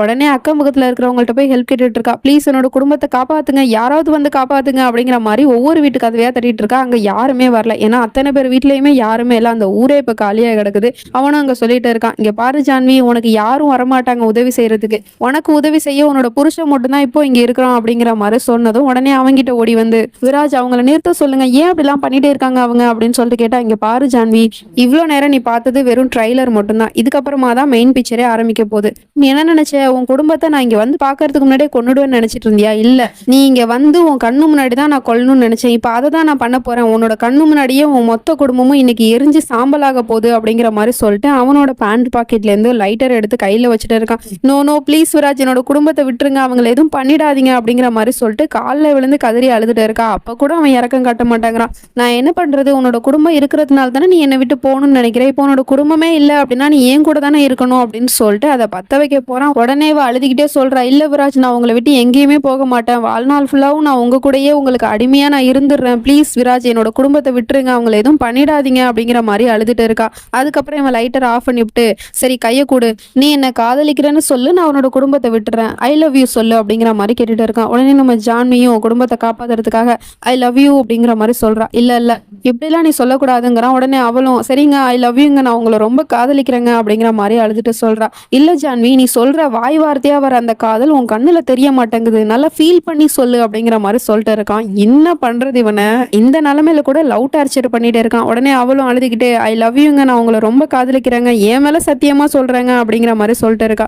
இல்ல ஜான்வி, எனக்கு கன்வின்ஸ் ஆகல, நான் உன்னோட குடும்பத்தை கொல்லத்தான் போறேன் அப்படிங்கிற மாதிரி சொல்லிட்டு லைட்டரை தூக்கி அங்க வீட்டுக்குள்ள போட்டுறான். மொத்த வீடும் பத்தி எரியுது. உடனே இவ ஓடி போறான் அந்த நெருப்பு பக்கம் காப்பாத்துறதுக்கு. அதுக்குள்ள இவன் பிடிச்சி இழுத்து வச்சுக்கிட்டு, எங்க ஜான்வி போற, நீ போனா செத்துருவோமா, நீ ஏன் இப்படி எல்லாம் பண்ணிட்டு இருக்க அப்படின்னு கேக்குறான். நம்ம ஹீரோயினி கண்ணு முன்னாடியே இப்போ அவளோட மொத்த குடும்பமும் எரிஞ்சு சாம்பல் ஆகுறாங்க. அதை பார்த்த அதிர்ச்சியில அப்படியே மயங்கி விழுந்துடுறா. என்னாச்சு ஜான்வி, நீ ஏன் மயங்கிட்ட, எல்லாத்தையும் கண்ணு முன்னாடி பாக்கணும்னு தானே நான் உன்னை இங்க கூட்டிட்டு வந்தேன், இன்னும் இந்த கேம் முடியல, பவித்திரமான இந்த அக்னி சக்தியா உன்னை திரும்பவும் நான் கல்யாணம் பண்ணிக்க போறேன் அப்படிங்கிற மாதிரி சொல்லிட்டு அவளை தூக்கிக்கிட்டு ஒரு நெருப்பு கிட்ட 7 தடவை வலம் வரதுக்கு போறான். அதுக்கப்புறமா தான் யோசனை வருது, இல்ல ஃபர்ஸ்ட் வந்து புருஷன் தான் முன்னாடி போகணும், பொண்டாட்டி பின்னாடி தான் வரணும், ஆனா இப்ப நீ பின்னாடி நடக்கக்கூடிய நிலைமையில இல்லையே, இப்ப என்ன பண்றது அப்படிங்கிற மாதிரி யோசிச்சுட்டு பொண்டாட்டியை தூக்கி தோள் மேல போட்டுக்கிட்டு உப்பு மூட்டை மாதிரி தூக்கிக்கிட்டு அப்படியே 7 தடவை வலம் வந்துட்டு இருக்கான். 7 சத்தியத்தை பண்றான். அவளும் பித்து பிடிச்சு போன மாதிரி தோள் மேல கடந்துட்டு அங்க நடக்கிற கொடுமையெல்லாம் அப்படியே பார்க்க முடியாம அப்படியே அதிர்ச்சியில உறைஞ்சு போயிருக்கிறா. இவனும் அதுக்கப்புறம் 7 தடவை வலம் வந்துட்டு இதுக்கப்புறம் பொண்டாட்டி தான் முன்னாடி வரணும் அப்படின்னு சொல்லிட்டு இப்ப நம்ம ஹீரோயினை அப்படியே செந்துக்கா தூக்கி வச்சுக்கிட்டு அப்படியே 7 தடவை வலம் வந்துக்கிட்டே சத்தியத்தை பண்றான். அவ பண்ற மாதிரியே நான் எந்த நிலைமையில என்னோட புருஷனை தனியா விட்டு போக மாட்டேன், அவரோட வாழ்நாள் ஃபுல்லாவும் அவருக்கு நான் துணையா இருப்பேன், அவருக்கு நான் துரோகம் பண்ண மாட்டேன், அவருக்கு நான் நம்பிக்கைக்குரிய மனைவியா இருப்பேன் அப்படிங்கிற மாதிரி ஒவ்வொரு தடவையும் சுத்தி வரும்போது ஒவ்வொரு சத்தியத்தை அவ பண்ற மாதிரியே பண்ணிட்டு இருக்கான். அதுக்கப்புறம் நம்ம ஜான்வியை கீழே படுக்க போட்டு இதுக்கப்புறம் இந்த உலகத்துல உனக்குன்னு யாருமே இல்லை ஜான்வி, இந்த உலகத்துல நீ விரும்பவோ வெறுக்கவோ நான் மட்டுமே இருக்கிறேன் தேவசேனா அப்படிங்கிற மாதிரி இப்ப நான் மட்டும் தான் இருக்கிறேன், உன்னோட கடவுளா உன்னை காப்பாத்த போற கடவுளும் நான் தான், உன்னை வாழ வைக்க போற கடவுளும் நான் தான் அப்படிங்கிற மாதிரி சொல்லிட்டு இருக்கான். அதுக்கப்புறம் சரி ஜான்வி கல்யாணம் முடிஞ்சிருச்சு, புருஷன் கிட்ட ஆசீர்வாதம் வாங்கிக்கோ அப்படின்னு சொல்லிட்டு அவளோட கையை பிடிச்சிட்டு இருக்கான். அதுக்கப்புறம் அவளோட கையை விட்டதும் அந்த கை நேரா அவனோட காலை தொடுது. உடனே இவனும் பொண்டாட்டி ஆசீர்வாதம் வாங்கின மாதிரி அவளோட நெத்தில கையை வச்சுக்கிட்டு சௌபாக்கியவதி பவ அப்படிங்கிற மாதிரி ஆசீர்வாதம் பண்றான். அதாவது தீர்க்க சுமங்கலியா இரு அப்படிங்கிற மாதிரி. இத்தனை கொடுமையை நம்ம ஹீரோயினி தாங்கிக்கிட்டு இவன் கூட இதுக்கப்புறமும் எப்படி வாழ போறான்னு தெரியல. கொஞ்ச நேரம் கழிச்சு நம்ம ஹீரோயினியை வீட்டுக்கு கூட்டிட்டு வந்துட்டான் போல. அவ நல்லா தூங்கிட்டு இருக்கா. அப்ப கனவுல கூட வீடு எல்லாம் எரிஞ்சிச்சு இல்லையா, எரிஞ்சு மொத்த குடும்பமும் இறந்து போயிட்டாங்க. அது எல்லாமே வந்துட்டு போகுது. அது எல்லாத்தையும் கனவு கண்டுட்டு வேணாம் வராஜ் அப்படின்னு சொல்லிட்டு கத்திக்கிட்டே எழுந்திருக்கிறா. அந்த சத்தம் கேட்டு மாமியாரும் அங்க வந்துடுறாங்க. என்னாச்சுமா உனக்குன்னு கேட்டா என்னோட மொத்த குடும்பத்தையுமே உங்க புள்ள கொன்னுட்டான், இதுக்கப்புறமா நான் இந்த வீட்டுல இருக்க மாட்டேன் அப்படின்னு சொல்லிட்டு கோவமா கிளம்பி அங்க இருந்து வெளியே போயிட்டு இருக்கா. அப்படி வெளியே வந்து பார்க்கும்போது இவளுக்கு பயங்கரமான ஷாக்கா இருக்கு. ஏன்னா அவளோட மொத்த குடும்பமே இப்ப கண்ணு முன்னாடி வந்து உட்காந்துருக்காங்க. அதை பார்த்ததுமே இவ ரொம்ப சந்தோஷப்படுறா. அதுக்கப்புறம் யோசிச்சு பாக்குறா, ஏன்னா மொத்த குடும்பமும் இவளோட கண்ணு முன்னாடி தானே அவன் கொளுத்தி விட்டான், அப்புறம் எப்படி இவங்களால உயிரோட வந்திருக்க முடியும், இல்ல இது கனவுதான் போல அப்படின்னு சொல்லிட்டு அவ அப்படியே திரும்பிக்கிறா. அவங்கள பார்க்காம அவங்களுக்கு ஒன்றும் புரியல, ஏன் அப்படி பொண்ணு பண்றா அப்படிங்கிற மாதிரி முழிச்சிட்டு இருக்காங்க. உண்மையிலே உயிரோடு தான் இருக்காங்களோ அப்படிங்கிற சந்தேகம் நமக்கும் வருது. அந்த அதிர்ச்சியில அங்க இருக்கிற ஒரு ஃப்ளவர் வாச கீழே தள்ளி விட்டு உடைச்சிடுறா. அதுக்கப்புறம் அவங்க பின்னாடில இருந்து சவுண்ட் விடுறாங்க. என்னாச்சு ஜான்வி நீ ஏமா அதை உடைச்ச அப்படின்னு அப்பா கேட்கிறாரு. அப்புறம் திரும்பி பார்த்தா அப்பவும் அந்த மொத்த குடும்பமும் அங்க வந்து நின்றுட்டு இருக்காங்க. ஒருவேளை கனவா இருந்தா இது கலைஞ்சிருக்கணும் இல்லையா, இப்போ வந்து இது உண்மை அப்படிங்கறத புரிஞ்சுக்கிட்டா உடனே அங்க ஓடி போய் அப்பா அம்மா நல்லா இருக்கீங்களா, தங்கச்சி உனக்கு எதுவும் ஆகலையே அப்படி இப்படின்னு சொல்லிட்டு தொட்டு தொட்டு பார்த்துட்டு ரொம்ப பயந்து போய் பேசிட்டு இருக்கா பதட்டமா. நீங்க நல்லா இருக்கீங்களா, உங்களுக்கு எதுவும் ஆகலே இல்ல, அந்த நெருப்பு அப்புறம் அந்த விராஜ் அப்படின்னு சொல்லிட்டு விராஜோட பேரை சொல்ல வரா. அதுக்குள்ள இவன் அந்த இடத்துக்கு வந்து அது ஒண்ணு இல்ல, நீங்க அந்த ஃபயர் ஆக்சிடென்ட்ல இறந்து போயிட்டீங்கன்னு இவ பயந்துட்டு இருக்கா. அப்படிலாம் எதுவும் இல்லம்மா, இங்க பாரு உன்னோட மொத்த குடும்பமும் உன் கண்ணு முன்னாடி தான் இருக்காங்க, அவங்களுக்கு எதுவும் ஆகல, அவங்கள நான் காப்பாத்திட்டேன் அப்படிங்கிற மாதிரி சொல்லிட்டு இருக்கான். நம்ம ஜான்விக்கு எதுவுமே புரியல. அப்பதான் அவங்களும் சொல்றாங்க, ஆமாம்மா எங்களுக்கு எதுவும் ஆகல, நாங்க எல்லாரும் நல்லா தான் இருக்கோம், வீட்டு பக்கத்துல இருக்கிற டிரான்ஸ்ஃபார்மர் எரிஞ்சிருச்சுமா, அதனால வீடு ஃபுல்லா தீ பிடிச்சி எரிஞ்சு போயிடுச்சு, அப்ப நாங்க எல்லாரும் மயங்கி விழுந்துட்டோம், அதுக்கப்புறம் எங்களுக்கு என்ன நடந்துச்சு எது நடந்துச்சுன்னே தெரியல, பார்த்தா நாங்க இங்க வந்து இருக்கோம் அப்படிங்கிற மாதிரி சொல்லிட்டு இருக்காரு. அப்படித்தான் ஒரு கதையை சொல்லி நம்ப வச்சிருக்கான் போல. ஆனா நடந்தது என்ன அப்படின்னு நம்ம ஹீரோயினுக்கு நல்லாவே தெரியும். அதனால இந்த தடவை எப்படியாவது உண்மையை சொல்லிடணும் அப்படிங்கிற முடிவோட அம்மா நான் டீ போட போறேன் வாங்க என் கூட அப்படிங்கிற மாதிரி கூப்பிட்டுட்டு இருக்கா. உடனே இவன் முறைச்சு பார்த்துட்டு இருக்கான், உண்மையை சொல்லிடுவாளோ அப்படிங்கிற மாதிரி. கிச்சனுக்கு வந்ததுமே நம்ம ஹீரோயினி அம்மா நான் உங்ககிட்ட ஒரு விஷயம் சொல்லணுமா அப்படிங்கிற மாதிரி சொல்லி ஆரம்பிக்கிறா. அதுக்குள்ள விராஜோட பேச்சு குரல் கேக்குது. என்னது யாருக்கிட்ட பேசுறான் அப்படின்னு சொல்லிட்டு வெளியே வந்து பார்த்தா குட்டி தங்கச்சியை கூப்பிட்டு வந்து உட்கார வச்சுக்கிட்டு நான் உனக்கு ஒரு மேஜிக் காட்டவா, என்ன மேஜிக் அப்படின்னு சொல்லிட்டு கேட்டா, இப்போ நான் கையில வச்சுட்டு இருக்கேன்ல இந்த ஸ்ட்ரிக்ல தான் அந்த மேஜிக் இருக்கு, அது என்னன்னு தெரியுமா அப்படிங்கிற மாதிரி சொல்லிட்டு அந்த ஸ்ட்ரிக்கை காமிச்சிட்டு இருக்கான். அதுல என்ன இருக்கு அப்படிங்கிறது நமக்கு தெரியும். ஜான்வியுமே பயந்துட்டு இருக்கா. அதுக்கப்புறம் அந்த ஸ்டிக் அப்படியே திருவிக்கிட்டு அது உள்ள இருந்து அந்த கத்தியை எடுக்கிறான். அந்த கத்தியை பார்த்ததுமே அந்த பொண்ணு பயந்து போயிடுறா. என்னம்மா நீங்க கத்திலாம் வச்சிருக்கீங்க அப்படின்னு சொல்லிட்டு கேட்டா, இதுதான் மேஜிக்கு, இது ஒரு சாதாரண ஸ்டிக்குன்னு தான் நீ நினைச்ச, இப்ப பாரு உன்னோட மாமா இதுல கத்தியை கொண்டு வந்துட்டேன் அப்படிங்கிற மாதிரி சொல்லிட்டு பேசிட்டு இருக்கான். அதாவது மறைமுகமா நம்ம ஹீரோயினே மிரட்டிக்கிட்டு இருக்கான். நீ உண்மையை சொன்ன அப்படின்னா நான் உன்னோட தங்கச்சியை கொன்னுடுவேன் அப்படின்னு சொல்லிட்டு. உடனே நம்ம ஹீரோயினை புரிஞ்சுக்கிட்டு என்ன பண்ற நீ, உன்னை அப்பா கூப்பிடுறாரு போ அங்கிட்டு அப்படின்னு சொல்லிட்டு அவனை விட்டு விலக்கி வச்சிடுறா. அதுக்கப்புறம் கிச்சனுக்கு போய் அம்மா வந்து கேக்குறாங்க, என்னம்மா ஏதோ ஒரு விஷயம் சொல்ல வந்தியே அப்படிங்கிற மாதிரி கேக்குறாங்க. அதுக்கு அவளால எந்த பதிலுமே சொல்ல முடியல. ரொம்ப பதட்டமா பயந்துகிட்டு அழுக ஆரம்பிச்சிடுறா. உடனே இவங்களும் ஏமா உனக்கு என்னாச்சு, நீ எதுக்காக இவ்வளவு பயப்படுற, நாங்க எல்லாரும் நல்லா தான் இருக்கோம் அப்படின்னு சொல்றாங்க. ஆனா நம்ம ஹீரோயினுக்கு தானே தெரியும் என்ன நடந்துச்சு அப்படின்னு சொல்லிட்டு. அதனால ரொம்ப பயந்து போய் அழுதுட்டு இருக்கா. நீ இந்த மாதிரி நேரத்துல எல்லாம் இவ்வளவு பயப்படக்கூடாதுமா, கவலைப்படக்கூடாதுமா, நீ ஏதாவது கவலைப்பட்டு பயந்துட்டு இருந்த அப்படின்னா அது உன்னோட குழந்தையதாமா பாதிக்கும், அது நல்லது இல்லம்மா அப்படிங்கிற மாதிரி சொல்லிட்டு இருக்காங்க. இன்னும் இவ வயித்துல குழந்தை இருக்குன்னு தான் மொத்த குடும்பமும் நம்பிட்டு இருக்கு போல. குழந்தைய பத்தி பேசின உடனே ஹீரோயினி தனக்கு நடந்த கொடுமையை நினைச்சு பார்த்துட்டு அழுதுட்டு அப்படியே அம்மாவை கட்டி பிடிச்சி அழுதுட்டு இருக்கா. ஏம்மா நீ இப்படிலாம் அழுதுட்டு இருக்க, எங்களுக்கு எதுவும் ஆகல அப்படிங்கிற மாதிரி அவங்க சமாதானம் பண்ணிட்டு இருக்காங்க. கூடவே மொத்த குடும்பமும் வந்துட்டாங்க, அவங்களும் சமாதானம் பண்ணிட்டு இருக்காங்க. நாங்க எல்லாரும் நல்லா தான் இருக்கோம் ஜான்வி, நீ எதுக்காக இவ்வளவு பயப்படுற அப்படிங்கிற மாதிரி கேட்டுட்டு இருக்கும் போது அங்க அந்த பையன் வந்து, அவ ரொம்ப சென்சிட்டிவான பொண்ணுமாமா, ஏதாவது ஒண்ணு ஆச்சு அப்படின்னா இப்படிதான் அவ பயந்து போயிடுவா, எனக்கே ஏதாவது ஒண்ணு ஆச்சுன்னா ரொம்ப துடிச்சு போயிடுவா அப்படிங்கிற மாதிரி சொல்லிட்டு பேசிட்டு இருக்கான். உடனே அவளுக்கு செம கோவம் வந்துருது, அப்படியே முறைச்சு பார்த்துட்டு இருக்கா. சரி வாமா கொஞ்ச நேரம் ரெஸ்ட் எடுத்தா சரியா போயிடும் அப்படின்னு சொல்லிட்டு ரூமுக்கு கூட்டிட்டு போயிட்டு இருக்கான். அங்க ரூமுக்கு வந்து, இங்க பாரு, நீ ஏதாவது உன் குடும்பத்துக்கிட்ட வளர்ன அப்படின்னா நான் வந்து உன்னோட குடும்பத்தை சும்மா விட மாட்டேன்.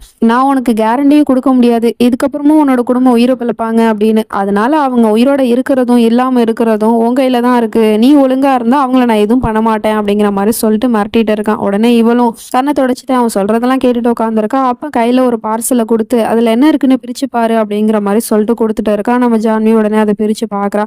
அதுல வெட்டிங் ட்ரெஸ் தான் இருக்கு. ஆமா ஜான்வி, இன்னைக்கு தானே நமக்கு திரும்பவும் கல்யாணம் ஆச்சு, நான் உன்னை திரும்பவும் அக்னி சாட்சியா கல்யாணம் பண்ணிக்கிட்டேன். அதனால இப்போ நம்ம ஒரு புது லைஃபை ஸ்டார்ட் பண்ண போறோம், அதுவும் எந்த ஒரு பொய்யும் இல்லாம. இந்த விராஜ் டோப்ரால நீ எப்படி இருக்கானோ அப்படியே ஏத்துக்கிட்டு இன்னைக்கு நீ கல்யாணம் பண்ணிக்கிட்ட. அதனால நீ இதுக்கப்புறம் பர்ஃபெக்டா இருப்ப அப்படின்னு எனக்கும் தோணுது. இதுக்கப்புறம் நம்மளோட வாழ்க்கையை ஃப்ரெஷ்ஷா ஸ்டார்ட் பண்ணுவோம் அப்படிங்கிற மாதிரி சொல்லிட்டு, சரி நீ இதை மாத்திட்டு ரெடியாரு, நான் உன்னோட ஃபேமிலியை கொண்டு போய் வீட்டுல விட்டுட்டு வந்துடுறேன் அப்படிங்கிற மாதிரி சொல்லிட்டு அழைச்சிட்டு போயிடுறான். வீடே தான் இல்லையே, அப்புறம் எங்க அழைச்சிட்டு போறான் அப்படின்னு சொல்லிட்டு பார்த்தா இவங்களுக்காக ஒரு புது வீடே இப்போ வாங்கி கொடுத்துருக்கான் போல. இதுதான் உங்களோட புது வீடு, இதுக்கப்புறம் நீங்க இங்கதான் இருக்க போறீங்க அப்படிங்கிற மாதிரி சொல்லிட்டு இருக்கான். ஏன்பா நீ இப்படி உதவிக்கு மேல உதவி பண்ணி என்ன இன்னும் மேலும் மேலும் கடனாளி ஆகுற அப்படிங்கிற மாதிரி அப்பா சொல்லிட்டு இருக்காரு. அதெல்லாம் ஒண்ணும் இல்லாமம்மா, நீங்க என்ன பிள்ளையாதான் நினைக்கிறீங்க, அப்போ ஒரு பிள்ளையா நான் செய்ய வேண்டிய கடமைகளை தான் நான் செஞ்சுட்டு இருக்கேன் அப்படிங்கிற மாதிரி சீனை போட்டு பேசிட்டு இருக்கான். இப்படியே அவன் பண்ணிட்டு இருந்தான் அப்படின்னா நாளைக்கு நம்ம ஹீரோயினே வந்து உண்மையை சொன்னாலும் இவங்க யாரும் நம்ப மாட்டாங்க போல இருக்கு.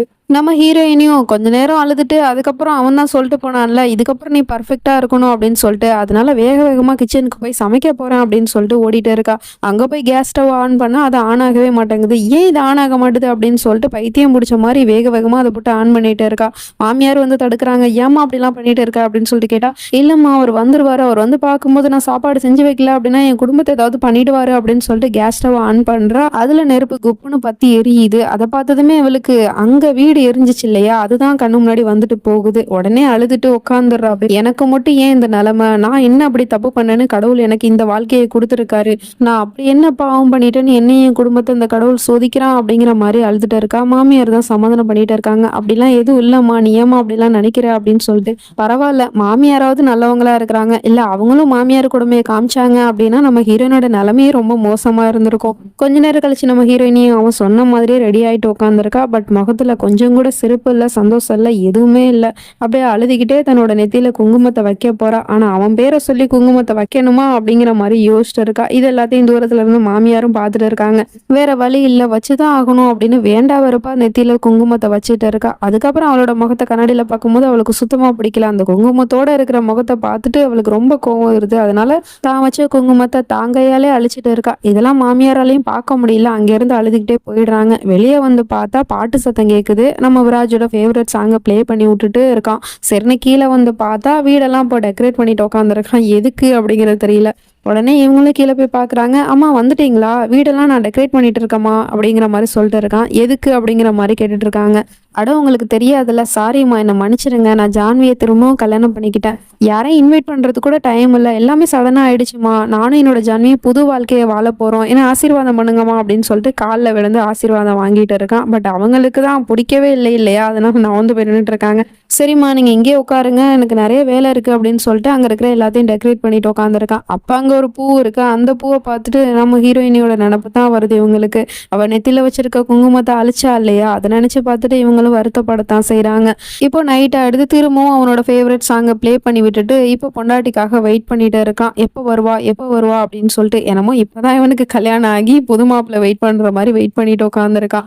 வாட்சை வேற பார்த்துட்டே இருக்கான். அவ வந்த மாதிரியே தெரியல. அடடா திரும்பவும் வாட்சை பத்தி பேசிட்டானோ. அவன் கையில இப்ப 2 வாட்ச் கட்டி இருக்கிறத கவனிச்சிருப்பீங்களே. அவன் ஏன் 2 வாட்ச் கட்டியிருக்கான் அப்படிங்கிறது எனக்கும் தெரியல. டைரக்டரும் எந்த ஒரு இடத்துலயும் காட்டவும் இல்லை. இவன் கிறுக்கு பைய, அதனால கிறுக்குத்தனமா என்ன வேணா பண்ணுவான் அப்படிங்கிறதுக்காக தான் அந்த 2 வாட்சை வாட்சை போட்டிருக்கான். ஸோ இது பெரிய மேட்டர்லாம் ஒன்றும் இல்லை. அப்படியே மணியை பார்த்துட்டு இருக்கான். அவள் வரவே இல்லை அப்படிங்கவும் இவனுக்கு கோவம் வந்துடுது. உடனே வேக வேகமாக மாடிப்படிக்கு ஏறி போயிட்டு இருக்கான். கடைசியில் பார்த்தா நம்ம ஹீரோயினி அழகா ரெடியாகி கீழே இறங்கி வந்துட்டா, முக்காடெல்லாம் போட்டுக்கிட்டு. நீ வந்துட்டியா ஜான்வி அப்படின்னு அவளோட கையை பிடிச்சி கூட்டிட்டு போயிட்டு அவளோட முக்காடை விலைக்கு பார்க்குறான். அவளோட நெத்தியில குங்குமம் இருக்கான்னு சொல்லிட்டு பார்க்குறான். நல்ல வேளை நம்ம ஹீரோயினி குங்குமத்தை வச்சுட்டு வந்தா. அப்புறம் அவள் கீழே குனிஞ்சிட்டே தான் இருக்கா. பட் கண்ணையும் திறக்கவும் இல்லை.